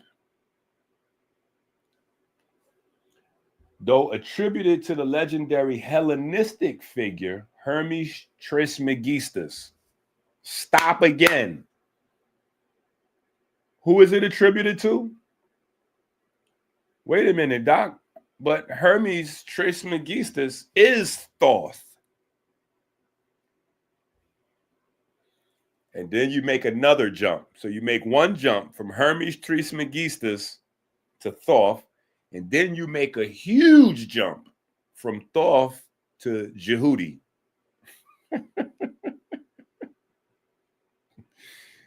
Pay attention to what it says here.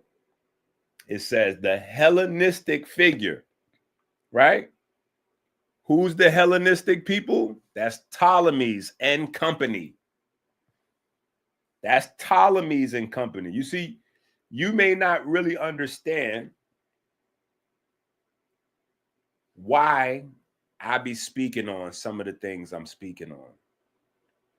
A lot of the stuff may go over people's head. But then when we have a conversation like this, and I get to ping you in to some of these conversations we've previously had that people's like, we wasting time with this, EnQi. Let's talk about, I don't know. Let's talk about muscle development, or let's get back to the diet, or this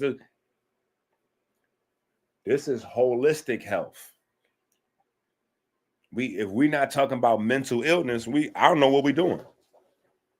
If we're not talking about mental illness, I don't know what we're doing. Because a lot of this is the roots to mental illness. A lot of this is the roots to mental illness. Some people are born with, disabilities. Some people are born where, their brain is, but a lot of people we have out here, they was okay. They ran into some drugs. They ran into some philosophies, and it eroded their ability to see the world. And even worse, these philosophies will erode the way people believe the world sees them. And a lot of psychoses comes from how people think the world is looking at them. How people think the world is looking at them. It drives anxiety, because in the day-to-day world of business, in the day-to-day world of commerce, in the day-to-day world of education, people suppress all of these things. But the Satanist is your child's school teacher. That might be their day job. At the nighttime, they with Billy Carson, activating brown chakras in the woods with Nature Boy, or this. Listen, the same way you see these people here funded Billy Carson, Nature Boy got a liberal sugar daddy that's a PhD. He teaches in college. He's a college PhD professor that funded Nature Boy, that he met in a gay club. They became lovers, and he became the one to finance Nature Boy. Before Nature Boy even met Sonetta, he had this guy, a sugar daddy, that was financing him, bought him a barbershop, financed the whole program, financed him to move to the jungle. None of y'all ever had a second thought. Nature Boy is supposed to be living off the land in the jungle. How is they going live? I'm like, yo, are y'all so blind? Where these things? I said, hold up. How they supposed to be living off the wild? Like, where's what cell towers they got in the wilderness? And what modem, what they plugging the modem into? Are they plugging the modem into a tree trunk? Are they plugging the modem into a tree trunk? When they devices power down, how they powering it back up? Who paying the cell phone bills? I said, bro, listen, y'all got to stop this madness. So we got to look at these things. This is Hellenistic, right? Now let's read this. We're going to start right here and read this next sentence together, all together now. Though attributed to the legendary Hellenistic figure, Hermes Trismegistus,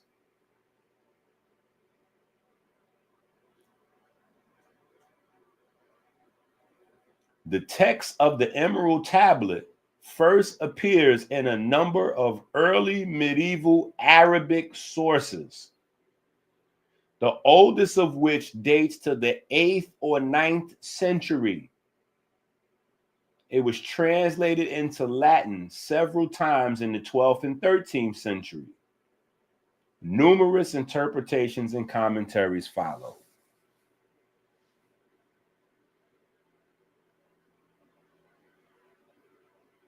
This is how they was over there selling y'all the Philosopher's Stone gold with red pill and blue pill.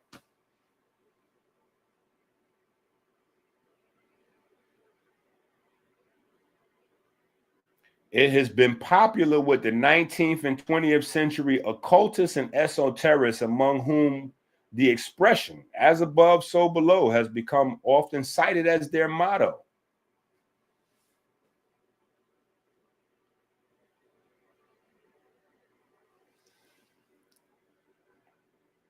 So, all right. Back to the video.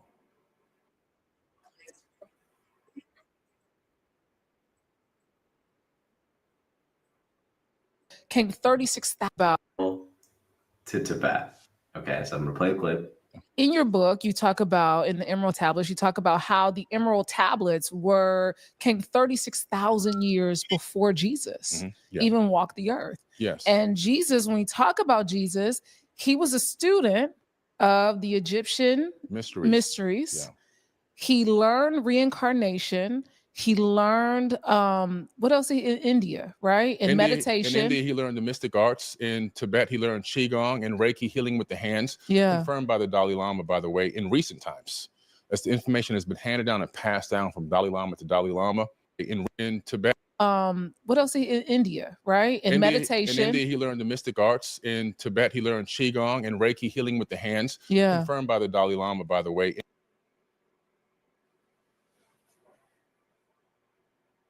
Yo. Yo. My man said Jesus learned Qigong. Oh my goodness.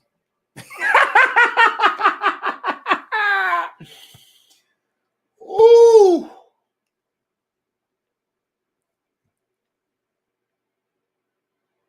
Listen. They just don't want to get a black man no credit, man, by any means. I'm talking about by any means. We ain't been able to do nothing out here since Egypt. We got Egypt. We built the pyramids. We wrote the papyri. That was us, world. Y'all got to relax. The Greeks came in. They washed us. They washed us. They whooped us. They took over. They did their thing. The Romans came in and washed the Greeks, okay? They set up shop, went back and forth for a while. Charlemagne came in, solidified European, the power structure through the Vatican, and we here. Okay, we here. But all this crazy talk, man, like,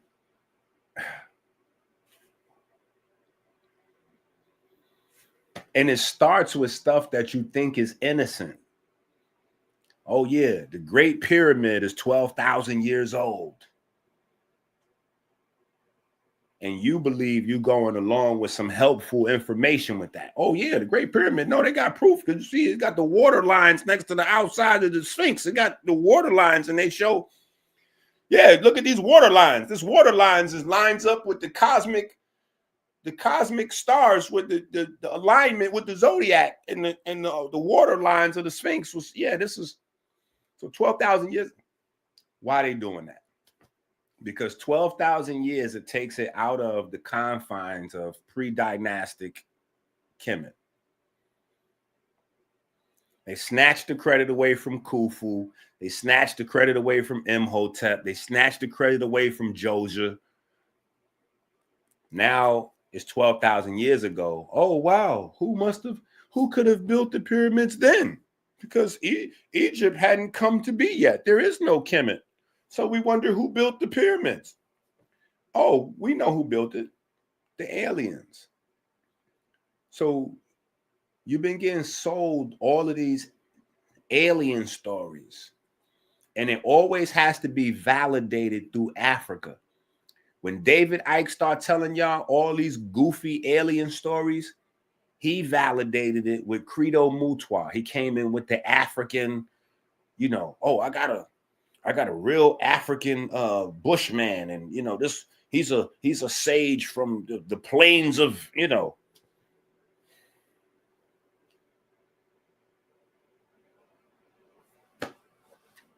I just feel so sorry for folks, but this is really crazy stuff. I mean, really crazy, crazy stuff. And it's like he's mentioning traditions, and I'm just like, I wonder if he thinks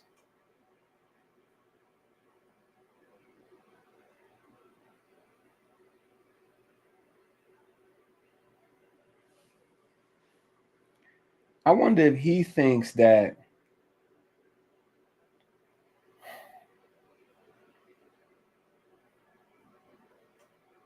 these people just not going to say nothing. Martial arts community is huge. I done studied martial arts seriously throughout periods of my life. And I have so much respect for martial arts that I would not call myself a martial artist. I would call myself a martial arts enthusiast, maybe. A student of martial arts. But you just can't just be reappropriating. Like, this is crazy, bro. My man said he was studying Qigong.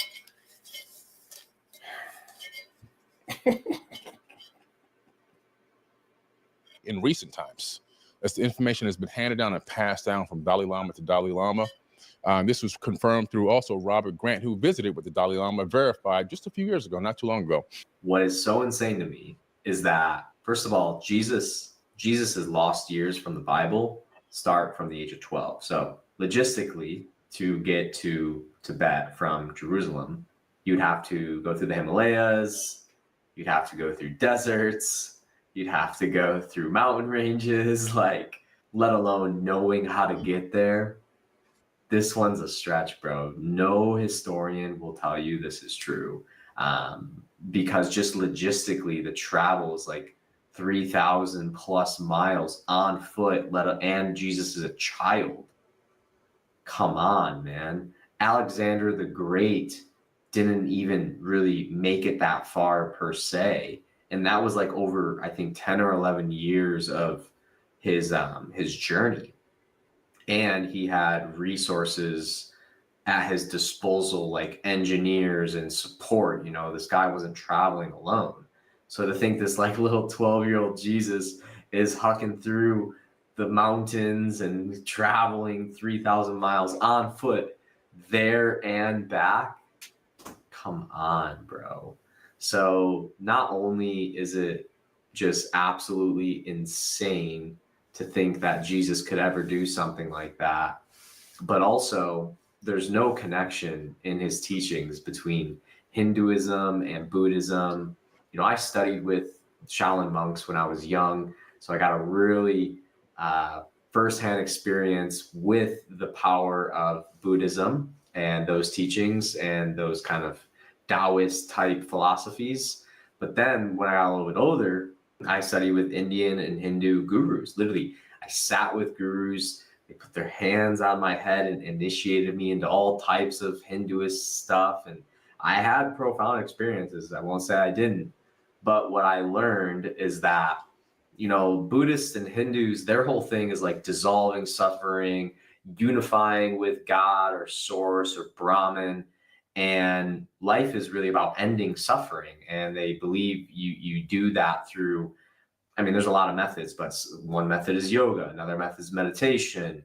There's a lot of ways to do that. And they have a whole system to do this. But, you know, I studied in those systems for over a decade of my life. So I'd say compared to the average person, I have a much better understanding about Hinduism than somebody who's just like an everyday Christian. Now, I became a Christian, and I could say that not only is it highly unlikely that Jesus studied with these people, if he did, let's give him the benefit of the doubt. Let's say he went to Tibet. Let's say he went to India. Let's say he learned the Egyptian mysteries.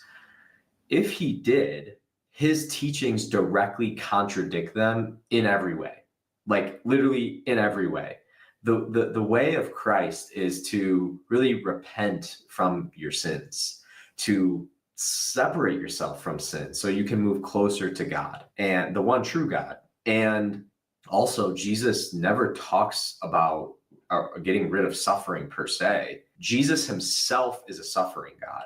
Okay, so this is one of the biggest distinctions between Hinduism and Buddhism and Christianity, is that in Hinduism and Buddhism, you know, you're trying to do things with your actions, with your thoughts, with your energy, with your consciousness to move more towards God. Like you're trying to move up towards God.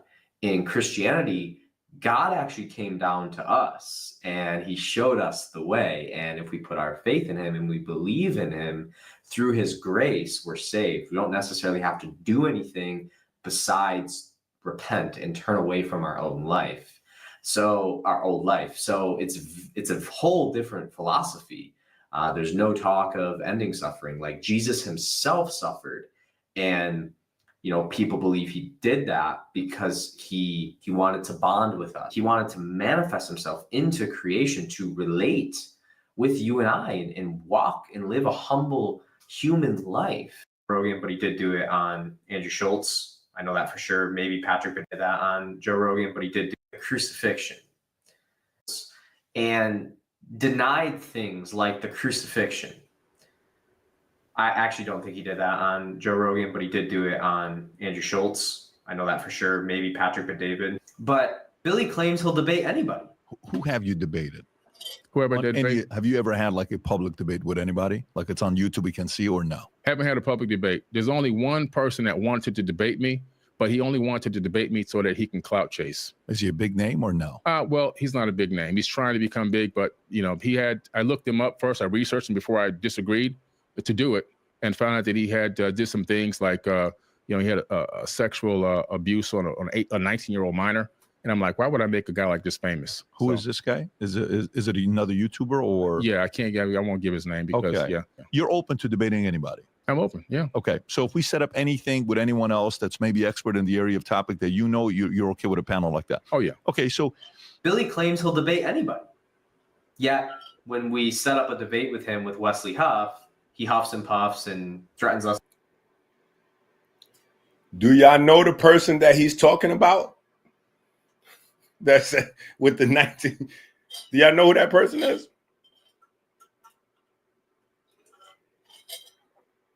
Okay. Well, I'm not going to say anything about it.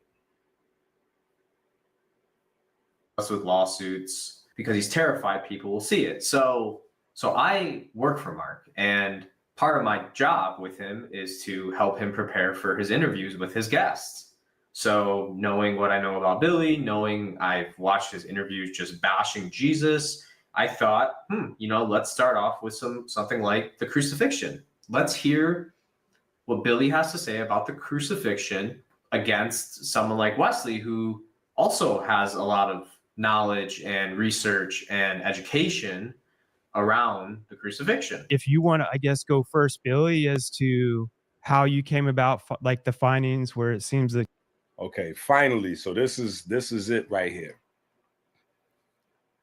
This is what happened to Bill. This is the put him in a body bag moment. This is where things got. This is that moment. Things got incredibly difficult at this. This is, oh my God, this is nasty work. That Jesus was not crucified, or that's not accurate? The statement is according to the Sinai Bible. Okay, according to the Sinai Bible.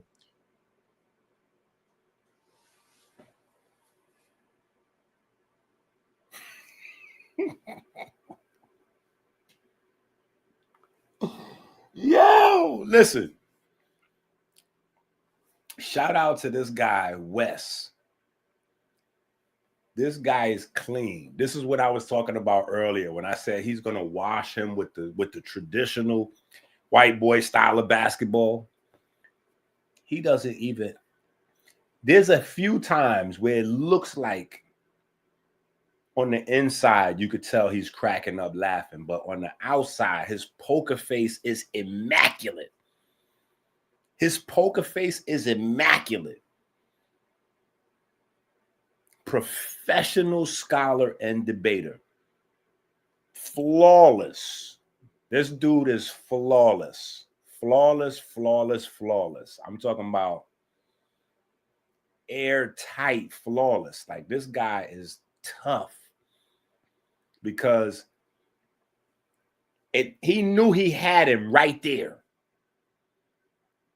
Right there, he knew he had him. Soon as he started talking about the Sinai Bible, hold up, champ. See, me, I'm going to be animated and be like, hold on, champ. There's no such a thing as a Sinai Bible. Cyanide is a poison. Somebody might slip in your drink. They might call that a Mickey. There's no cyanide Bible, champ, that you... But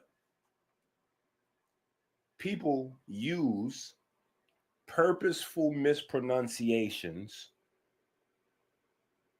as a way to make it seem like they know so much, but they're beyond the information. Like, oh yeah, you know what I was talking about. Oh yeah, you know what I was talking about. No. You don't know what you're talking about. It's one thing if you're deep in the woods, deep in the weeds to a subject, and there's some nuanced stuff, and you don't, that's one thing. But your whole entire career hinges on this book, and you don't know how to say the name of it? Huh? That's like me claiming to be the founder of the Melanin versus Diabetes Ministry and Movement. And I don't know how to pronounce melanin, so I say melatonin. Or I don't know how to pronounce diabetes. I'm like diabetes. People are gonna be like, wait, you mean diabetes? No, diabetes. The smart people go immediately go, he doesn't know what he's talking about. Oh no, you gotta wait to hear him out. No, I don't. Because I know he don't know what he's talking about.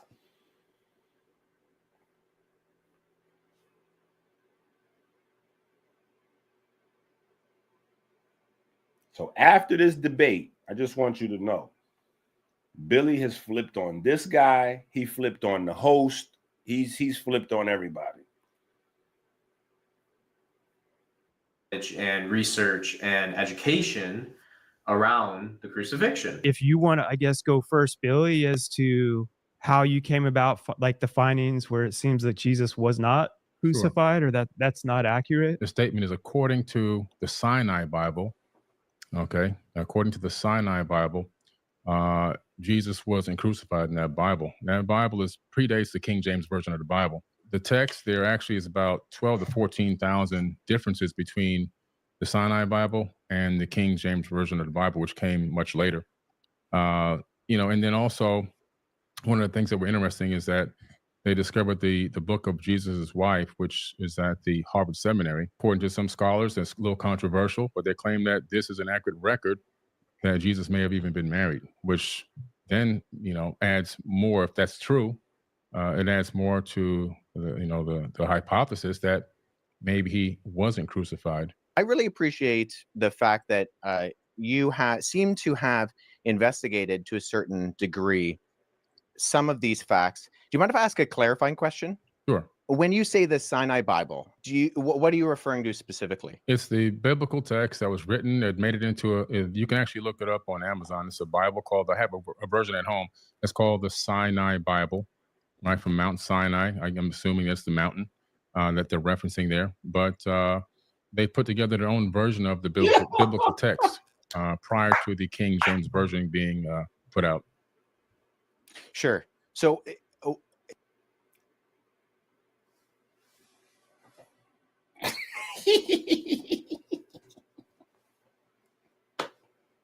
Yeah. Oh my God. That's why he don't want this video out, because he don't want people to look at how he's delivering this information in an authoritarian kind of way. He's dead serious. Like, yeah, it's the Sinai Bible, from Mount Sinai, before the King James Version of the Bible. So let me just help y'all, because I know some of y'all like, we don't get it. Cool. That just means you're not into this sphere of study. Saying that it came before the King James Version of the Bible is like literally saying nothing. The King James Version of the Bible, listen, you're not going to see no debates on the internet between Christians, Hebrews, Jewish folks, even. Like, you're not going to see any Bible scholars debating origins of the Bible or the biblical narrative or anything like that, and hear them say the King James Version of the day. That's not a thing. I like the King James Version of the Bible for a few reasons. I like it because King James himself, I like the character. All right, I like what he stood for in his time. People slandered him up, but he stood against medicinal cannibalism. So because he was against medicinal cannibalism, I'm pro King James. That's number one. Number two, he was like one of the first kings to not be scared and put out there that he was a Mason, or that he was friendly with the Masons at a time when Masons were getting hung, because Masons were trying to bring the truth that all of this stuff goes back to Kemet. And so the church was actively trying to suppress the Freemasons. That's what the Freemasons was trying to do. They was like, no, all this stuff comes from Kemet. This is what it is. But if you got found publicly mentioning any of that, it was off with their head, period. So King James was like, nah, I'm a king. So yeah, this is what it is. And when he put his King James Version of the Bible out, he put the Masonry on blast. So he was directly at odds with the church, who was at the time also down with the medicinal cannibalism. So I also like the King James Version of the Bible because it's free for everybody to use and quote, kind of like James Brown back in the days. When rap first came out, and the big record labels that's now trying to control it, they wanted to stop rap before it even got started. So they was going to sue everybody into oblivion. Because remember, rap started by stealing music, taking broken records and scratching it, making your own beats out of other people's beats. They was almost successful, but James Brown came along and was like, well, y'all could use my music. And so there's an era in hip hop where it's almost all of the songs is James Brown samples. There's a reason, because James Brown was the only one that let everybody use his music, right? So that's another reason why I like the King James Version. But you will never hear anybody like, you will hear the Masoretic text, right? That's like the first Hebrew written Bible, which came a few hundred years after the Septuagint. Like you will hear that, you know what I'm saying? But you're not going to hear this, like nobody's going to mention the King James. Like that's, soon as you even, that's seriously, and I'm going to go back to the video because this is the perfect analogy. That is definitely qualifies as bringing a knife to a gunfight. The moment you go, yeah, the Sinai Bible, it's before the King James Bible. The other side is like, well, did that just happen? I thought y'all bring me here to deal with a heavyweight. Like, did he just say that? Same thing happened with me and Bro Sanchez.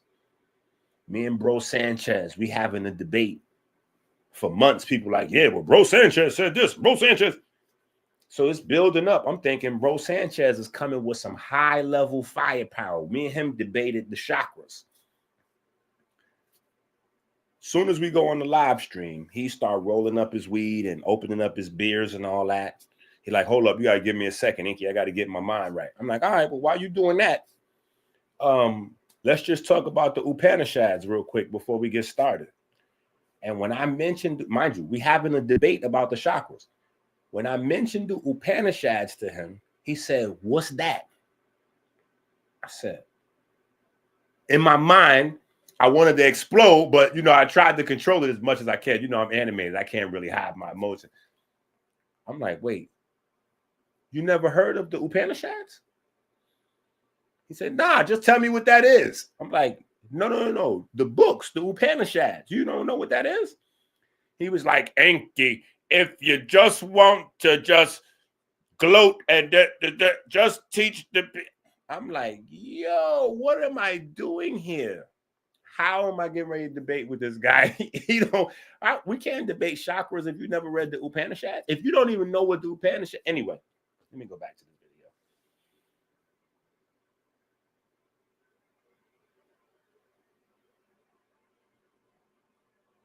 What Billy has to say about the crucifixion against someone like Wesley, who also has a lot of knowledge and research. And Billy, as to how you came about, like the findings where it seems that Jesus was not crucified, or that's not accurate. The statement is according to the Sinai Bible. Okay, according to the Sinai Bible, Jesus wasn't crucified in that Bible. That Bible predates the King James Version of the Bible. The text there actually is about 12 to 14,000 differences between the Sinai Bible and the King James Version of the Bible, which came much later. You know, and then also one of the things that were interesting is that they discovered the book of Jesus' wife, which is at the Harvard Seminary. Yo, I just want y'all to just, listen, I just want y'all to look at this guy's face and try to see through his poker face. Look at his face. You got to be able to see the moment he just realized that this is going to be like taking candy from a baby. Don't look at Billy while he's talking. I'm going to rewind this, but don't look at Billy. Listen to Billy, but don't look at Billy. Look at the other guy.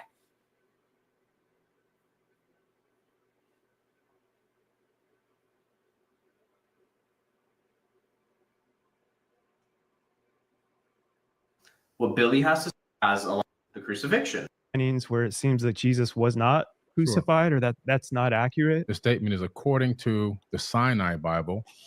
Okay, according to the Sinai Bible, Jesus wasn't crucified in that Bible. That Bible predates the King James Version of the Bible. The text there actually is about 12 to 14,000 differences between the Sinai Bible and the King James Version of the Bible, which came much later. You know, and then also one of the things that were interesting is that they discovered the book of Jesus' wife, which is at the Harvard Seminary. According to some scholars, that's a little controversial, but they claim that this is an accurate record that Jesus may have even been married, which then, you know, adds more, if that's true, it adds more to the hypothesis that maybe he wasn't crucified I really appreciate the fact that you seem to have investigated to a certain degree some of these facts. Do you mind if I ask a clarifying question? Sure. When you say the Sinai Bible, what are you referring to specifically? It's the biblical text that was written. It made it into you can actually look it up on Amazon. It's a Bible called, I have a version at home. It's called the Sinai Bible, right? From Mount Sinai. I'm assuming that's the mountain that they're referencing there. But they put together their own version of the biblical text prior to the King James Version being put out. Sure. So when you refer to the Sinai Bible, would you be referring to Codex Sinaiticus, like the codex that comes? Okay. That's why I was trying to get some clarification, because so you can actually go and see Codex Sinaiticus is at the British Library, so you can go and see it. Codex Sinaiticus, you refer to the Sinai Bible, would you be referring to Codex Sinaiticus, like the codex that comes? Okay. That's why I was trying to get some clarification, because so you can actually go and see Codex Sinaiticus is at the British Library, so you can go and see it. It's on display, and the British Library has actually digitized the entire manuscript. So I work with manuscripts in my linguistic work. I'm an expert on early Christian scribal culture, and particularly in Greek and Coptic manuscripts. I actually have a facsimile. So I have a photocopy that was done by the British Library of Codex Sinaiticus that I work with in my office. Okay, I'm sorry, but I thought this was pretty badass when Wesley just like turned around and grabbed Codex Sinaiticus right off his bookshelf. I think in this moment, Billy realized, oh shit, I'm screwed. So I have it here. And the only reason I asked for clarification is because I want to make sure that what I'm addressing is actually what you mean. Gotcha. And not addressing something else. Because the Codex Sinaiticus in particular is just it's a 4th century Greek manuscript. Mm-hmm. It comes from approximately between 325 and 350 AD. And its text of the Gospels reads almost identical to the modern Greek text that we develop translations from. So my curiosity is just simply in kind of exploring, when you say that it denies the crucifixion or that the crucifixion isn't there, I mean, I can go on right now, Codex Sinaiticus, and I can look up the end of, say, Matthew 27, where it has Jesus being crucified. And that's in Codex Sinaiticus, or, the John 19, or any of the other ones. So I think my confusion is that it doesn't read any differently. So actually, are you able to pull up a website with the viewers? Or where was that piece I found discovered? the text where I was referencing. Actually, I was misquoted. I misquoted there. It's the Gospel of Barnabas. Wow, how convenient, Billy. You've gone on some of the biggest podcasts in the world, and you've been saying this garbage since 2017, and you just misquoted. Oh, some of you listening might be like, oh, it's no big deal. You just misquoted. You got to understand the crucifixion, the resurrection of Jesus Christ is what makes Christianity legit. If Jesus wasn't crucified, there would be no Christianity. Now, to believe he rose from the dead, that's a whole nother thing. But Billy right here shows you his research is a bunch of crap. I'm basing what Billy said off his own words. He claimed the crucifix was not in Codex Sinaiticus. The crucifix isn't Codex Sinaiticus, so he was wrong. So he goes, oh, well, maybe it's a different thing. It's the Book of Barnabas. Let's find out what the Book of Barnabas is really about. My father told me, my father said, it's better to keep your mouth shut and be thought a fool than to open up your mouth and remove all doubts.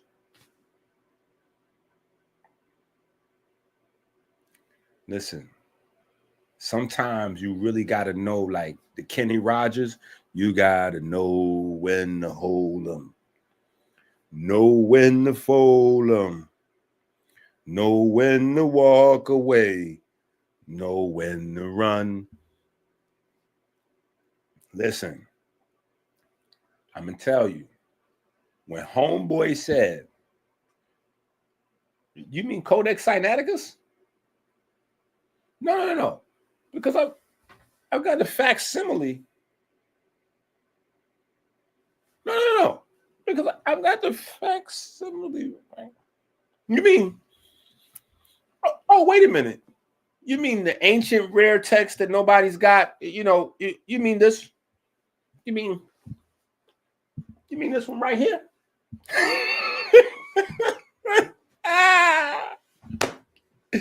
Listen, at that moment right there, see, this is the problem when you don't spar. When you don't spar, this is what happens to you. This is why boxers, when they prepare for a big fight, they spar. You don't just jump out there because you're not even ready to protect yourself. You just thinking in your mind, you got such a crazy right hook or left hook that you could. When he turned around and said, you mean this right here? With the Cat Williams, oh, this shit right here. What Billy was supposed to do was say he was set up and something and distract everybody's attention and throw his headphones down maybe and say, yeah, no, I'm getting out. He was supposed to create a distraction and get out of there. I don't care what. Listen, he was supposed to run off of that. Get out of there. Don't say anything else.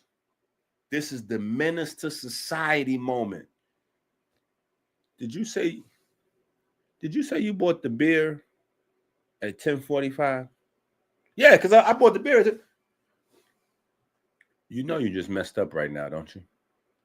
No. When I bought the beer, it was 9:40. I mean, was it 10:40, 9:45? No. You know you just messed up just now, don't you? This is that moment.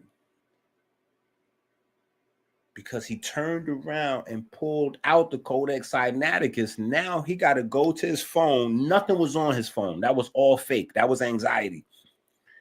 And then say, oh, yeah, I made a mistake. I was misquoting it. It was the books of Barnabas. Whatever he came up with. It only got worse from that moment.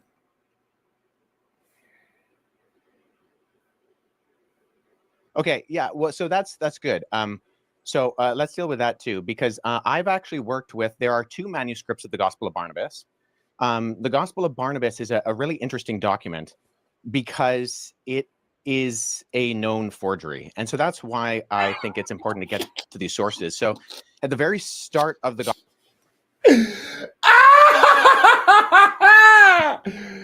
Oh my God.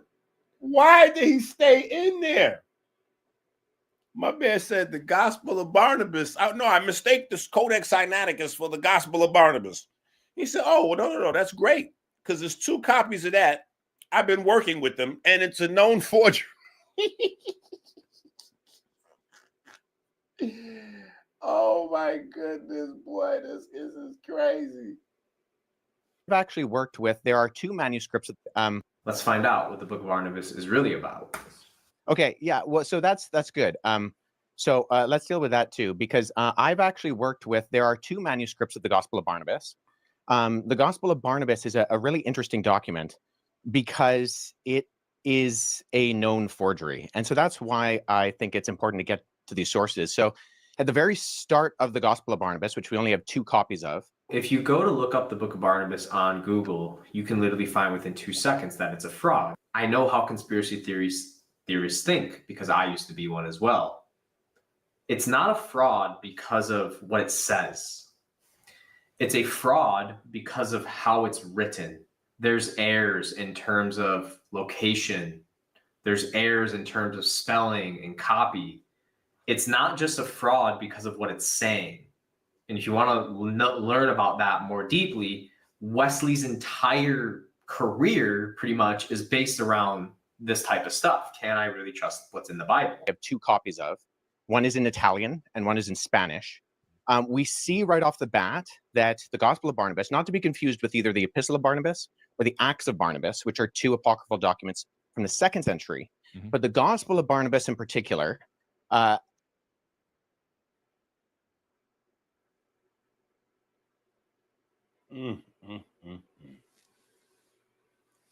Oh my goodness.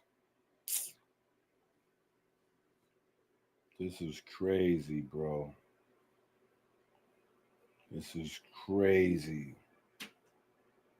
This is tough right here. This is rough, man. Ooh. This is nasty work. This is nasty, nasty work right here.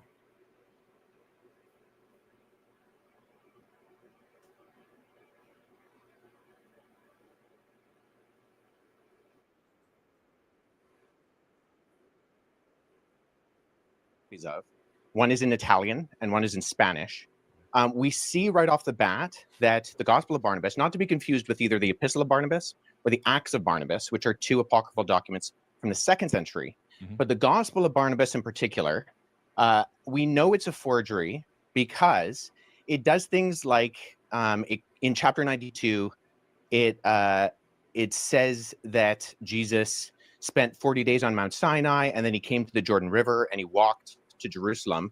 But Mount Sinai is more than a week's journey away from Jerusalem, and neither Mount Sinai nor Jerusalem are close to the Jordan River. So never mind there not being a route from the Jordan River to like around Mount Sinai or going to Jerusalem. But there are internal problems with the Gospel of Barnabas, which indicate that it shows no actual indication of evidence of coming from or even having knowledge of 1st century Jewish understanding. It actually says Jesus is the Christ, but not the Messiah, which indicates that whoever the author is, he didn't know that those were the same words. Ooh. And I think a bigger problem is that the Gospel of Barnabas actually paraphrases Dante's Inferno, which was written in 1314. So there's a lot of internal evidences that disqualify the Gospel of Barnabas, never mind the fact that we don't have any evidence of it prior to the 14th century, and none in any other language other than Middle Age Italian Italian and Spanish. But the internal content of the Gospel of Barnabas disqualifies it from being ancient. And then the fact that it's doing things like paraphrasing Dante, or it also refers to a rule of the time of Jubilee, which was changed in the Middle Ages from what it was in the biblical year of Jubilee. And it goes with the Middle Ages concept, not the ancient concept. So I think what I'm getting at is, so I'm a historian and I deal with sources. So when I'm looking at sources, I want to make sure that I have a methodology by which I... Yo, listen, y'all know he talking that talk now. At this point, you got to remember he's he's a very reserved type of person. But you got to understand he talking that talk now. Now he talking that talk. I'm a historian, like distinguishing himself from whatever Billy is. Like, I don't know what you're calling yourself. I'm a historian. And when we deal with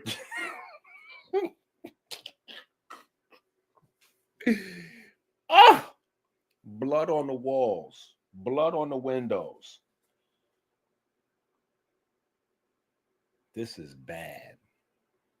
This is not just bad for Billy. See, I want y'all to understand. This is bad for everybody with Billy. This is bad for Brother Rich. This is bad for Dr. B. This is bad for Yaki Awakening. That whole crew that supports this information, red pill, blue pill, they've been promoting this and going along with this. So when y'all watch this and y'all hear people talking about this over the next few days or weeks or whatever, don't focus in solely on Billy. Make sure that everybody that Billy got their vote as a scholarship, make sure you put some of that energy on them. Because Brother Rich was promoting this is This was Brother Rich man until he got too big for Brother Rich. This was the pills man. They was selling the gold products with him and all that. Like this was their man. Don't let them off the hook. They use their credibility with you guys to make you believe that he was telling the truth.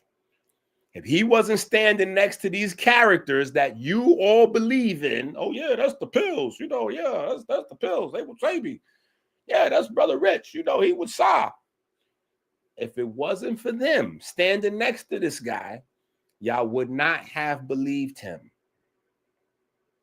Now, if we never had a Brother Polite, maybe we wouldn't be able to put the blame on them.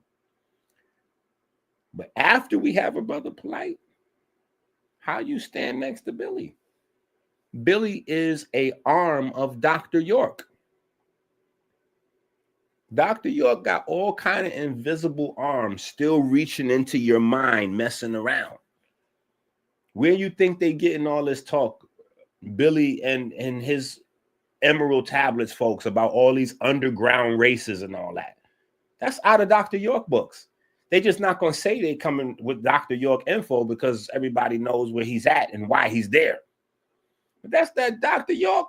Yeah, the aliens, they flew in and then they live underground and all. That's all that Dr. York gobbledygook, along with the brown chakra and all. Yeah. Approach any type of source. So if there is something that be confused with either the Epistle of Barnabas or the Acts of Barnabas, which are two apocryphal documents from the 2nd century, but the Gospel of Barnabas in particular, we know it's a forgery because it does things like in chapter 92, it says that Jesus spent 40 days on Mount Sinai and then he came to the Jordan River and he walked to Jerusalem. But Mount Sinai is more than a week's journey away from Jerusalem, and neither Mount Sinai nor Jerusalem are close to the Jordan River. So never mind there not being a route from the Jordan River to like around Mount Sinai or going to Jerusalem. But there are internal problems with the Gospel of Barnabas, which indicate that it shows no actual indication of evidence of coming from or even having knowledge of first century Jewish understanding. It actually says Jesus is the Christ, but not the Messiah, which indicates that whoever the author is, he didn't know that those were the same words. And I think a bigger problem is that the Gospel of Barnabas actually paraphrases Dante's Inferno, which is written in 1314. So there's a lot of internal evidences that disqualify the Gospel of Barnabas, never mind the fact that we don't have any evidence of it prior to the 14th century, and none in any other language other than Middle Age Italian Italian and Spanish. But the internal content of the Gospel of Barnabas disqualifies it from being ancient. And then the fact that it's doing things like paraphrasing Dante, or it also refers to a rule of the time of Jubilee, which was changed in the Middle Ages from what it was in the biblical year of Jubilee. And it goes with the Middle Ages concept, not the ancient concept. So I think what I'm getting at is, so I'm a historian and I deal with sources. So when I'm looking at sources, I want to make sure that I have a methodology by which I approach any type of source. So if there is something that denies the crucifixion, I want to make sure that I'm analyzing it and that the methodology by which I analyze it actually reveals that the content can be accurately tied to the event. So if we're talking about, say, Codex Sinaiticus, that's in the 4th century. Now that is, I would agree with you, Billy, our oldest copy of the Bible in the sense of cover to cover, Genesis to Revelation copy of the Bible. Right. The problem is that we have individual copies of all 4 Gospels going back hundreds of years before Codex Sinaiticus. So I have a facsimile behind me of P66. This is a late 2nd century copy of the Gospel of John. I work with this particular manuscript. I can just show the screen right here. This is an almost complete copy of the Gospel of John. And it has the crucifixion. By any chance? Yeah, so papyrus is just the what it's made out of. So I got that from ChatGPT, by the way. Yeah, Sorry, so guys, I'm just I trying can to sound actually smart for a second. I have that papyrus at home. Oh, that's Yeah, so I'll show you this. So the documents you actually see on my bookshelf behind me are facsimile papyri that I've made. So when I was in Egypt last summer, I went and I got made for me some papyrus sheets. And so I take these papyrus sheets, which are made from the papyrus plant. And then when I go and I look at actual manuscripts, so I was at the University of Philadelphia last summer, and I went and I saw a document called P1, which is a 3rd century fragment of the beginning of the Gospel of Matthew. And so what I did is I sat down with that original and I produced a facsimile. So I copied the text. First of all, I cut it out with an X-Acto knife in not the original 3rd century one on my papyrus. I cut out with an X-Acto knife this guy, and then I copied the text transcriptionally on the front and the back. So papyrus is just simply, it's what it's made out of. And so there's categorizing systems, and the standard one is called the Gregory Alland categorizing system. And so sometimes you'll see when manuscripts are mentioned, they'll have a GA and then a number behind it. If it's made of papyrus, you simply abbreviate the word papyrus to P, and then you have the numbering system. So P66, what I showed you earlier, that's this on the categorizing system. It's the 66th manuscript that was put into the system. It's from the Gospel of John. I also have, P46 and P47 on my shelf, which includes all 4 Gospels and Acts from the 2nd and 3rd centuries. So the only hesitation I have with what you said, Billy, is that we have single copies of the Gospels that can be dated to the 2nd century that all do have the crucifixion. And so if we're relying on something like the Gospel of Barnabas, which is not just like, it's not that there's debate about it, it's that it's a known forgery. I mean, no one's referring to the Gospel of Barnabas as anything other than. If you say it's a known forgery, Nash, but I'm going to go with that. Let's talk about the Old Testament a little bit and leading up in. And Billy just casually admits with Wesley, oh, if you say it's a known forgery, I'll go with that. It's a known forgery. This is very confusing to me. How is it possible that you go on the biggest shows in the world? You've been spewing this lie since 2017. And within less than 5 minutes, you are now on board with Jesus being crucified? Are you gonna retract your statements? No, of course not. And I want you to see the fragility in this man and how he really has no idea what he's talking about and how he tries to confuse you with word salad. Because in this one clip, he told 3 lies. Lie number 1 was the Sinai Bible, which he misquoted. He meant Codex Sinaiticus, has 12 to 14,000 different translations than the modern day King James Version of the Bible. First lie, not true. They're almost identical, as Wesley puts it. Sure, there's some small things, but they're nearly identical. Lie number 2, Jesus wasn't crucified. That's a pretty damn big claim. Lie number 3, the gospel of Mary's wife, or the gospel of Jesus's wife. So, do you see how he throws these things and he stacks them and then he tries to move on? See, I'm glad Wesley was sharp here because he caught Billy. He said, wait, you said this. You said the gospel of Jesus's wife. Let's talk about that. When Billy was trying to jump to the Old Testament really quick. But if you really go sentence by sentence with Billy Carson across all his interviews with Joe Rogan, with Patrick Bet-David, with Andrew Schultz, just go sentence by sentence and look up this dude's claims, you'll realize most of what he's talking about is complete nonsense. Let's talk about the Old Testament a little bit and leading up into the New. Well, hold on, because do you mind if I address the Gospel of Jesus' wife? Sure, go ahead. What was her name? Yeah, I'm just curious. So the Gospel of Jesus' wife doesn't actually mention. So oftentimes what happens is that the text of the Gospel of Jesus' wife is kind of paralleled with the Gospel of Philip, which mentions that that Jesus would kiss Mary Magdalene on the mouth.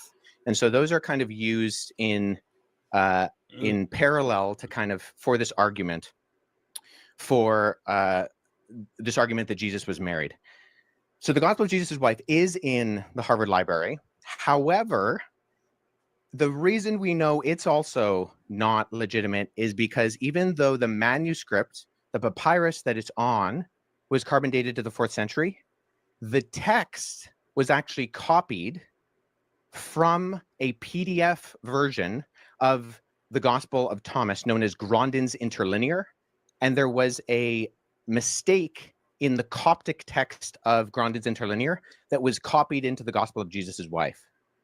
So we know that this is not a legitimate document, even though the papyrus is ancient, and this happens a lot with forgeries. I have a couple of friends who have actually worked on projects that have revealed forgeries within Dead Sea Scroll manuscripts and within other ancient Christian papyri.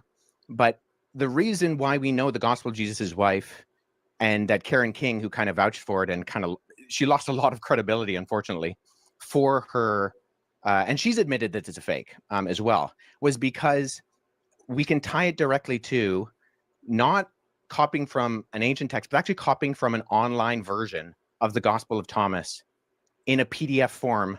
And the mistake on that PDF form was copied into the text that was borrowed in the phraseology of Jesus' wife. So I just point that out is, once again, with our sourcing, I think we need to make sure that we're going towards not just early sources, but actually credible sources. And unfortunately, neither the Gospel of Barnabas nor the Gospel of Jesus' wife are credible sources in terms of actually, and agreed upon by not just the vast majority of scholarship, but I don't know anybody in the field of papyrology, paleography, historiography, who actually refers to these documents as being legitimate. That's fair enough. I can respect that. So let's go into There's a woman who's named Karen King. She popularized the Gospel of Jesus' wife. What Wesley's saying, he's very smart, so I'm going to help break it down a little bit, is that same gospel, first of all, was found recently, and it was pretty much copied from another known fraudulent document called the Gospel of Thomas. And the reason they know it was copied is because there's an error in the Gospel of Thomas. And that same error is found in the Gospel of Jesus' wife. These are types of things that Wesley studies so that he can debunk and decode what's real and what's not. And Karen King even admitted it was a forgery. And I'm sure Billy could find that. Because when I Googled the Gospel of Jesus' wife, lo and behold, within 5 seconds of researching, I was able to see that Karen King admitted it was a fraud. This is very disappointing, Billy. I wanted to believe in your alien theories, bro. Okay, so this clip is very important to me because it really shows that Billy's way of verification is not rooted in one that a real historian would use. Someone like Wesley, who talks about internal and external verification. He does not have that process. So to me, this clip really, really speaks volumes because it shows that he really just has a lack of education. I don't think Billy couldn't be a good historian.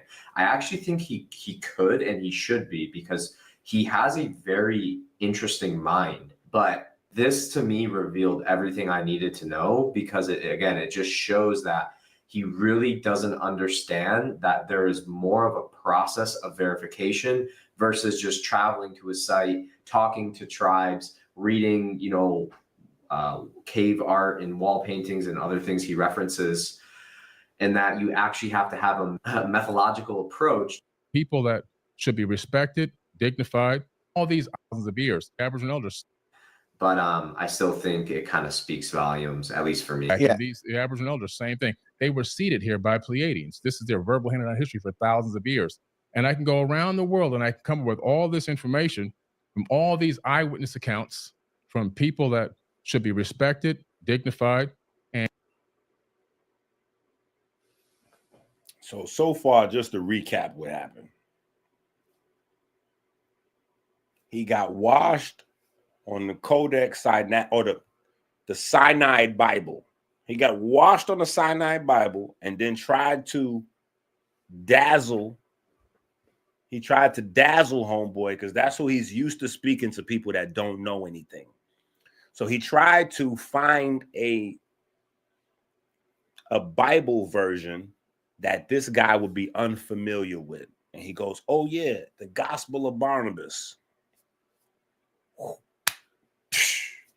Smacks that down. Oh, wait, Gospel of Jesus' wife. Smacks that down. And then while smacking down the Gospel of Jesus' wife, threw a few more in there just in case Billy was gonna mention any more. He was like, no, this is a copy of this one and that one, and those are all fraudulent. So yeah, these are all fraud. These are all forgeries. These are all forgeries. Yeah. So stop it. Let's go into the Old Testament. Wait a minute, because so what I'm saying is so aliens is flying around. And aliens is flying around, and because aliens are flying around, and people have been documenting aliens. Wait a minute. What are we doing? How we get from the Bible and Jesus to aliens is flying around? Like what? Oh my goodness. What Billy should have did was he should have just said, Jesus, take the wheel. Woo! My man tried to go to aliens flying around. His full thought out, but I still think it kind of speaks volumes, at least for me. The Aboriginal elders, same thing. They were seated here by Pleiadians. This is their verbal handed down history for thousands of years. And I can go around the world and I can come up with all this information from all these eyewitness accounts from people that should be respected, dignified, and shouldn't be scoffed. And that we're now saying that all this information that they put forward, all their verbal handed down history, all their written history, that's got to go to the side because this one text is 1000% accurate. Sure, but so my question is, most of that is oral history, correct? Oh, it's all oral history, even the Bible. Okay, so when we're engaging with oral history, what methodologies are you using to confirm that the orality is accurate? Oh man. Well, first and foremost, some of these texts are some of these cultures have written down information in caves. You've got cave paintings. The Dogon tribe actually have not only written down. Sure. No, I don't disagree with that. The question is one of historic. Sorry, I didn't mean to interrupt you there. The question is one of methodological analysis. So you have to have a method by which you can find either that something is falsifiable or that there are. Yo, listen. I want y'all to all listen to this. I want everybody that sees this video, everybody that watches this video now in the live or watches it on a replay, I want y'all, if you might not be one of the people, so if it don't apply, let it fly. But if you was one of the people that was talking reckless about Mike Tyson, if you was one of the people talking reckless about Mike Tyson in his fight with the Paul, with Paul, what is it, Logan Paul or whatever. If you was one of them people talking crazy about Mike Tyson, you owe Mike Tyson an apology. Mike Tyson did way better in that boxing match than what we're watching Billy Carson do right now. Mike Tyson did way better as a 60-year-old man fighting somebody that's in shape, in his prime. Mike Tyson just had a stroke on an airplane in the summertime. He was almost dead a few months ago. Listen, if you one of them people that was disrespecting Mike Tyson, after you see this, you better put some respect on Mike Tyson's name. And I know y'all say, wait a minute, how is this related to? Say, oh, they built it up, and then it was a fraud. They fixed the fight. Jake Paul and Cameron, they faked.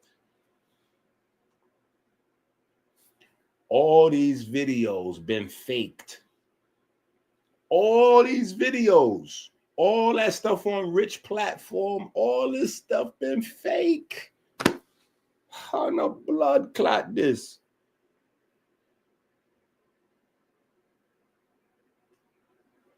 People that should be respected, dignified, and shouldn't be scoffed from in the world, and I can come up with all this information. This is their volumes, at least for me.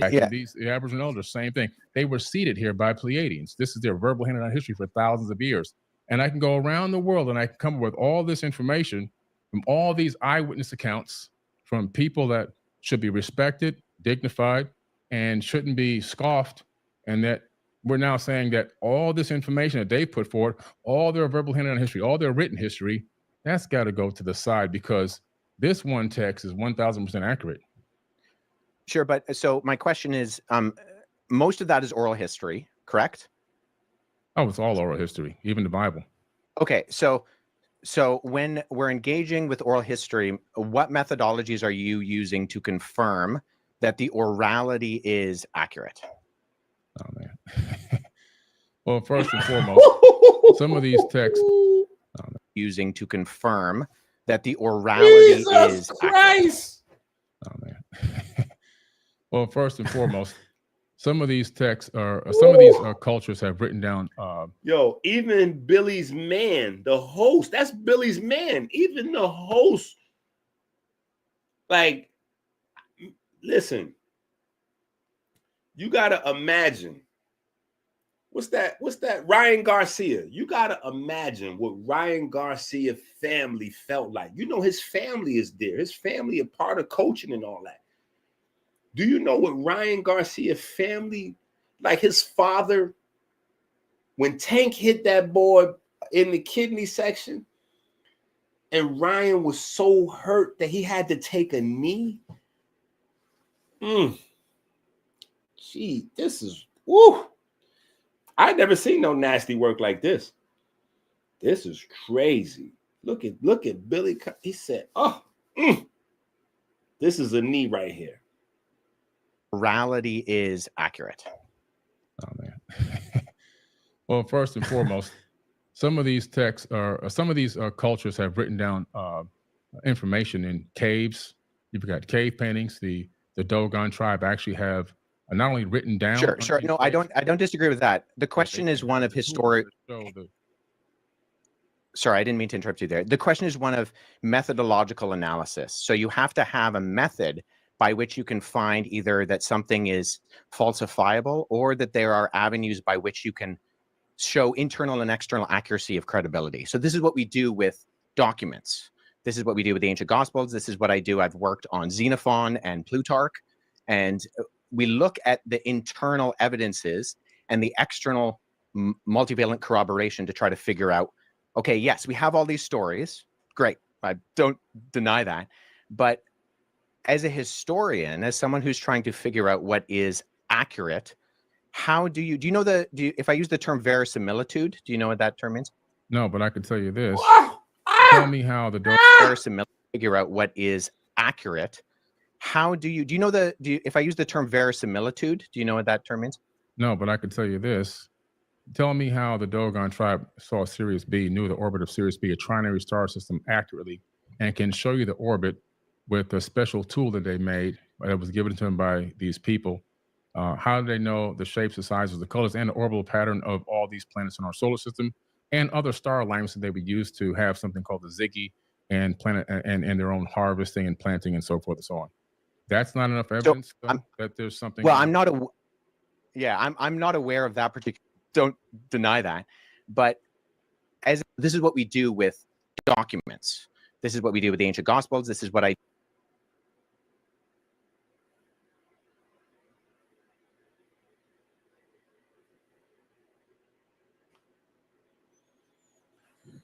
Oh my goodness. I'm telling you, this is some other order of nasty work here. This is really bad. This is crazy.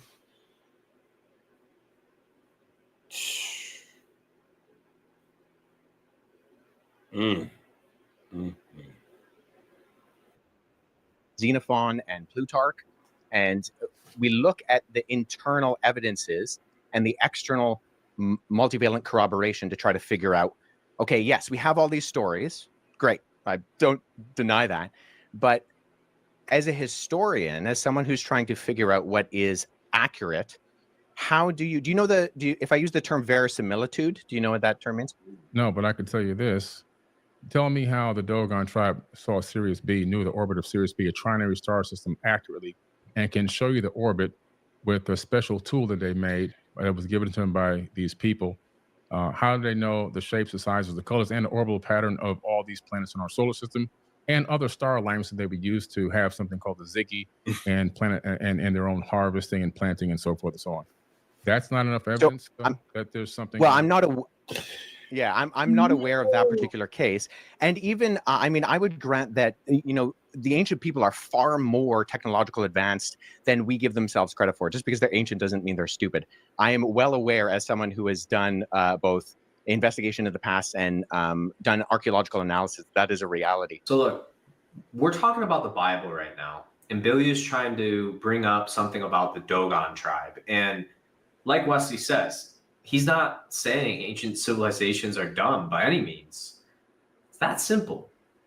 My question is simply, okay, you have these stories or you have these accounts, you're referring to them as eyewitness testimony.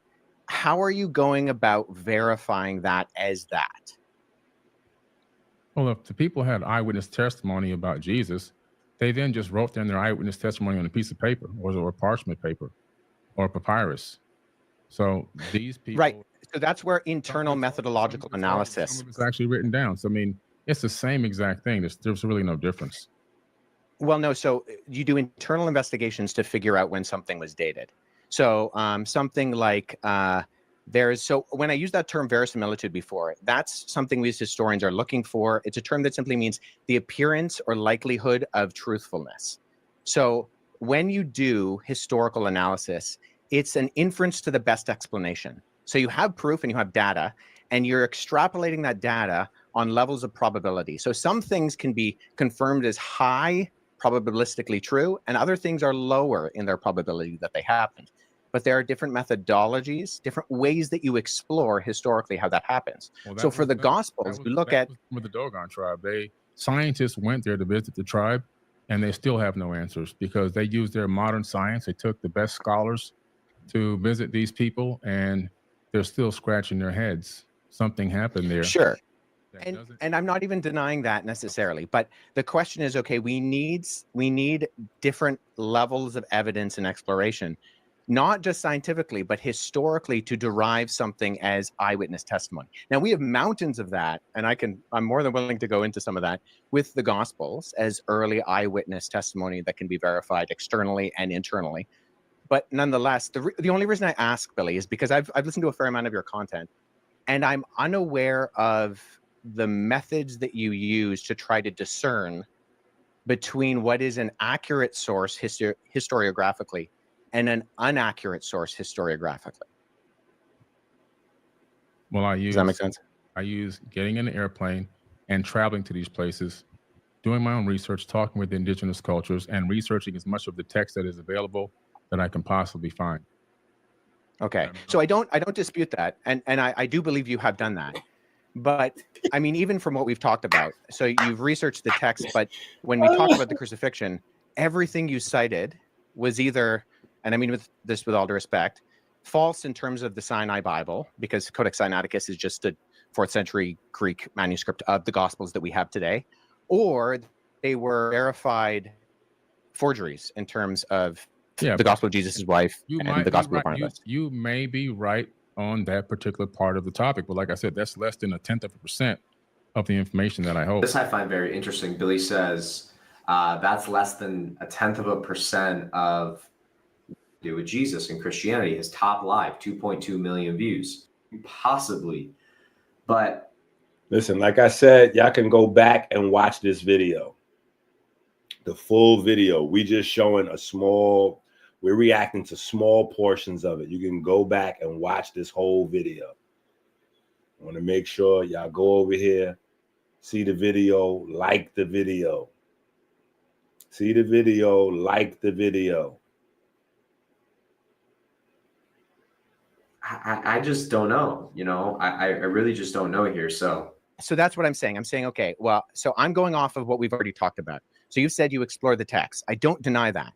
But the evidence, by going off of what you have put forward in terms of the actual documentary evidence, is not just less than convincing in my respect. And I mean this with respect, because I think you have done a lot of research. You've traveled to these places. I have too. Like, this is what I do as my career. But I'm not really getting indication, because in history, we go to the primary sources in their primary languages. And when Mark asked, okay, why do you deny the crucifixion?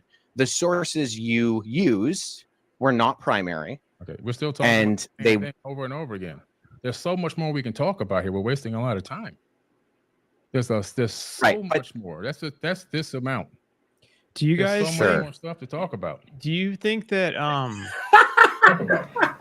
and this is when I felt like Billy wasn't. He just clearly was getting upset that he really had nothing to say to Wesley, and that's a body.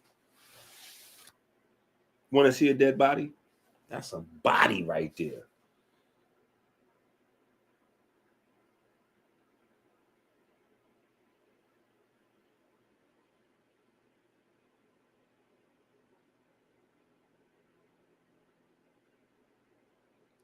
That was crazy, bro.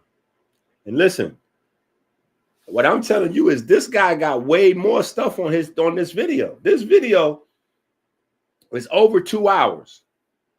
We have reacted to it now. Of course, I'm pausing it, bringing it back, pausing it, bringing it back. So it seemed like we've been going into a lot of the video, but trust me, he goes into the donations that Billy raised for the hurricanes, and he goes into all kind of, listen, that video gets so hot. Like, listen, it's a lot. You could go over there if you need more, right? You could go over there if you need more. That video is crazy. He gets into a lot more information, right? Hold on.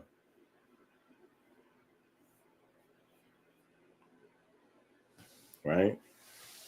You can go over here and tap in with him, check out the video, the whole video. You see what he say right here? I'm risking a lot putting this out here. I'm risking a lot putting this out here. Because remember, I don't know if y'all tuned in late, but remember I showed in the beginning where he was talking about he's the promoter of Billy. Billy is one of his main clients that he promoted all over the internet. He grew Billy.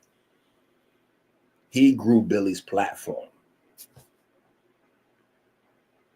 Along with the money he was getting from the guy from the Gaia Project or whatever that guy is, Robert, such and such, whatever his name was, right? He funded it. And this is the guy right here with the promotional internet company to make your stuff go viral.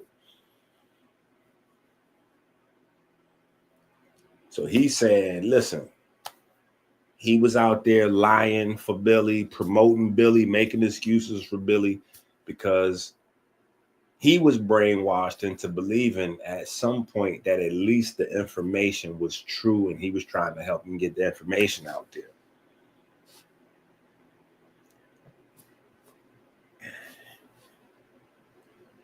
And clearly, Billy was too much of a good talker for them to challenge Billy on the information. All you got to do with some of these guys is step into the information. Just don't run. I've been saying that forever. Just step into the information. Sometimes it'll collapse. If they open the door, just walk into the house. Sometimes the roof will cave right in. Oh, the Bible, the Sinai Bible. Yeah, the Sinai Bible is more ancient than the King James. Like, whoa, wait a minute. Who are you telling more ancient than the King James version of the book? There's nobody making a claim that the King James version of the Bible was ancient, as an ancient text. Like, telling y'all, this is the Wizard of Oz right now. If y'all haven't seen the movie Wicked, you should go watch the movie Wicked. Because maybe some of y'all parents wasn't nurturing when y'all was young. So y'all didn't get to read, you know, like Aesop's Fables, you know, Wizard of Oz. Y'all need to go get refreshed on that. And because it's out in theaters right now, it'd be great for you to go see that movie. Like, I'm talking about, it's so much in the Wizard of Oz movie. I had to do like a class with my children to watch that movie Wicked. That movie Wicked is wicked. You got to watch that movie. Listen, the movie starts off, right? It's a mixed couple. It's a white guy and a black lady. They give birth to a green baby. So now what do you have right there? You have a black woman giving birth to a green baby. That's Osiris right there. That's the Osiris mythos into the movie. Right off the back. Her doula, the mother's doula, the mother has a doula. Her doula is a bear. So that's the bear constellation. The midwife that's pulling the baby out, you know, during the birth is a wolf. So now we're talking about another constellation. Like, listen, you watch that movie, it's crazy all the stuff that's in the movie. And the Wizard of Oz don't have no real power. All he got is technology, fake technology. Like, bruh, it's crazy. Because that's what's going on. These guys is using technology to make you believe. And because you hear something echoed in a whole bunch of different platforms, you're starting to believe like, oh yeah, this must be real because, and yeah, look, he's on this platform and this platform, so he got to be real.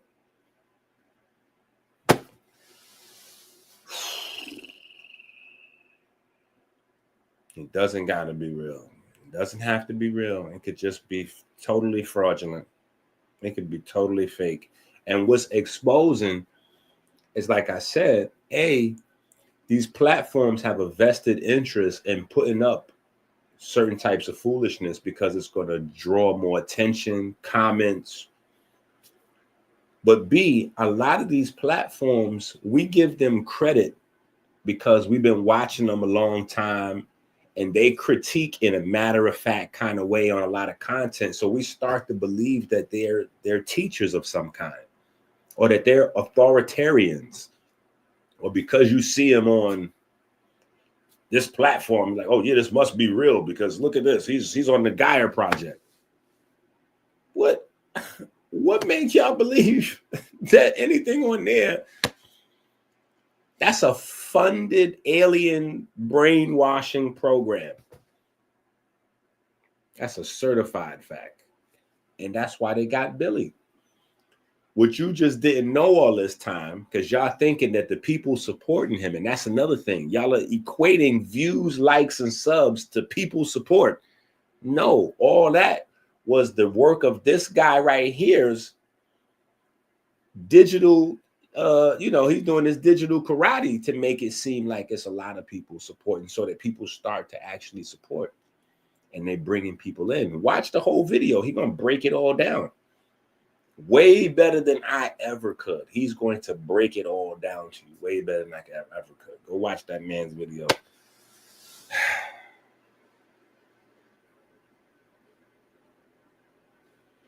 Bro, he's beyond embarrassed because the reason why he did the video is because Billy walks out of the interview. He doesn't even finish the interview. He doesn't finish the debate. And then he tells the host that he can't put it up, but he already agreed to the content, and it gets crazy from there.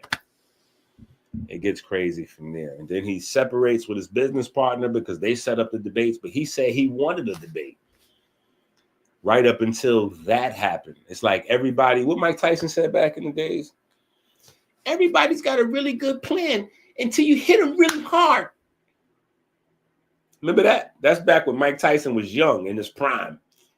And he was fighting against that guy who memorized all his punching combinations.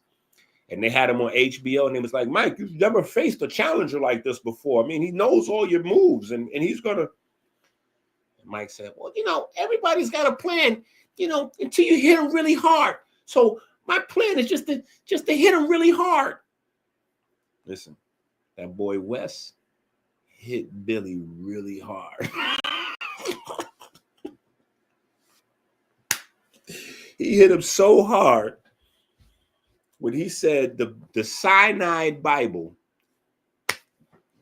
No. I meant the Gospel of Barnabas. No, I meant the Gospel of Mary. No, listen, it's aliens is flying around. And people have been writing about the aliens inside of caves and everything. What?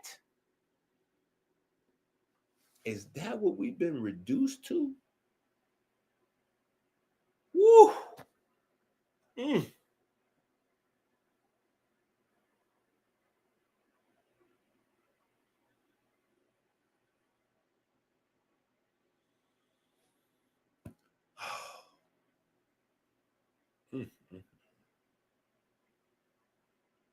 I just hope, God, I pray for everybody that watches, everybody that's watching, everybody that are watching in the future, everybody that watches Vocab Malone's reaction or the other pages that are doing reactions. God, I just pray that everybody wakes up, and they not only wake up to Billy, but all of the platforms that were propping Billy up. God, I'm going to send this prayer out for everybody. Y'all need help. Y'all, listen. We as a people, we got to do better. It's one thing to say certain things. Oh, yeah, well, you know, racism this and racism that. And we coming off this election. And people like, yeah, stereotypes and stereotypical, you know, they race baiting. The problem is not stereotypes. The problem is when we fail to destroy the stereotypes. The problem is not stereotypes. The problem is when we live up to the stereotypes. The problem is not the stereotypes. The problems are the prophets of the demon prophets that come to fulfill these stereotypes. Because you got people that's breaking through and it looks like they're going to be able to help folks and get some awakening, some real mental change, mental growth, some mental development. And you don't realize that because you're starting out on the wrong foot, because you're starting out in a poverty conscious or some sort of depression or PTSD, you're looking for something. And these guys find those people that's looking for foolishness. You're not really looking to change your life. Changing your life involves accountability and hard work. So people don't want that. They're not interested in that. They want to hear.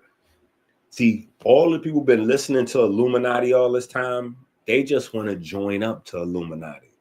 They talking crazy because they mad they haven't had an Illuminati invitation. Yeah, they want to do something strange for a piece of change. They want to get their brown chakra activated and get a few dollars for it. They looking to find out how they could get involved. They're not researching this stuff so that they're aware. They're not researching this stuff so they can operate above, beyond, and around. They want to get in there.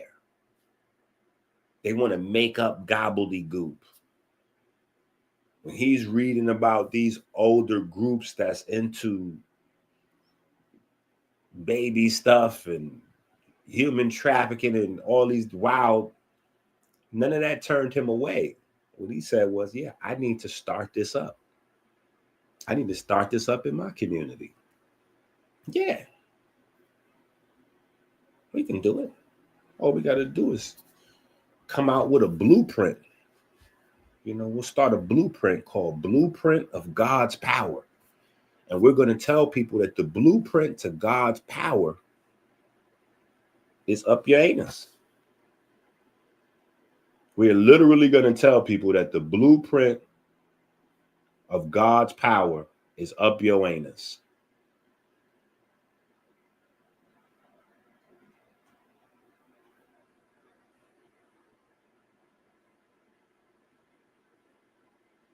Requires courage, discipline, and a deep respect for the balance between light and shadow.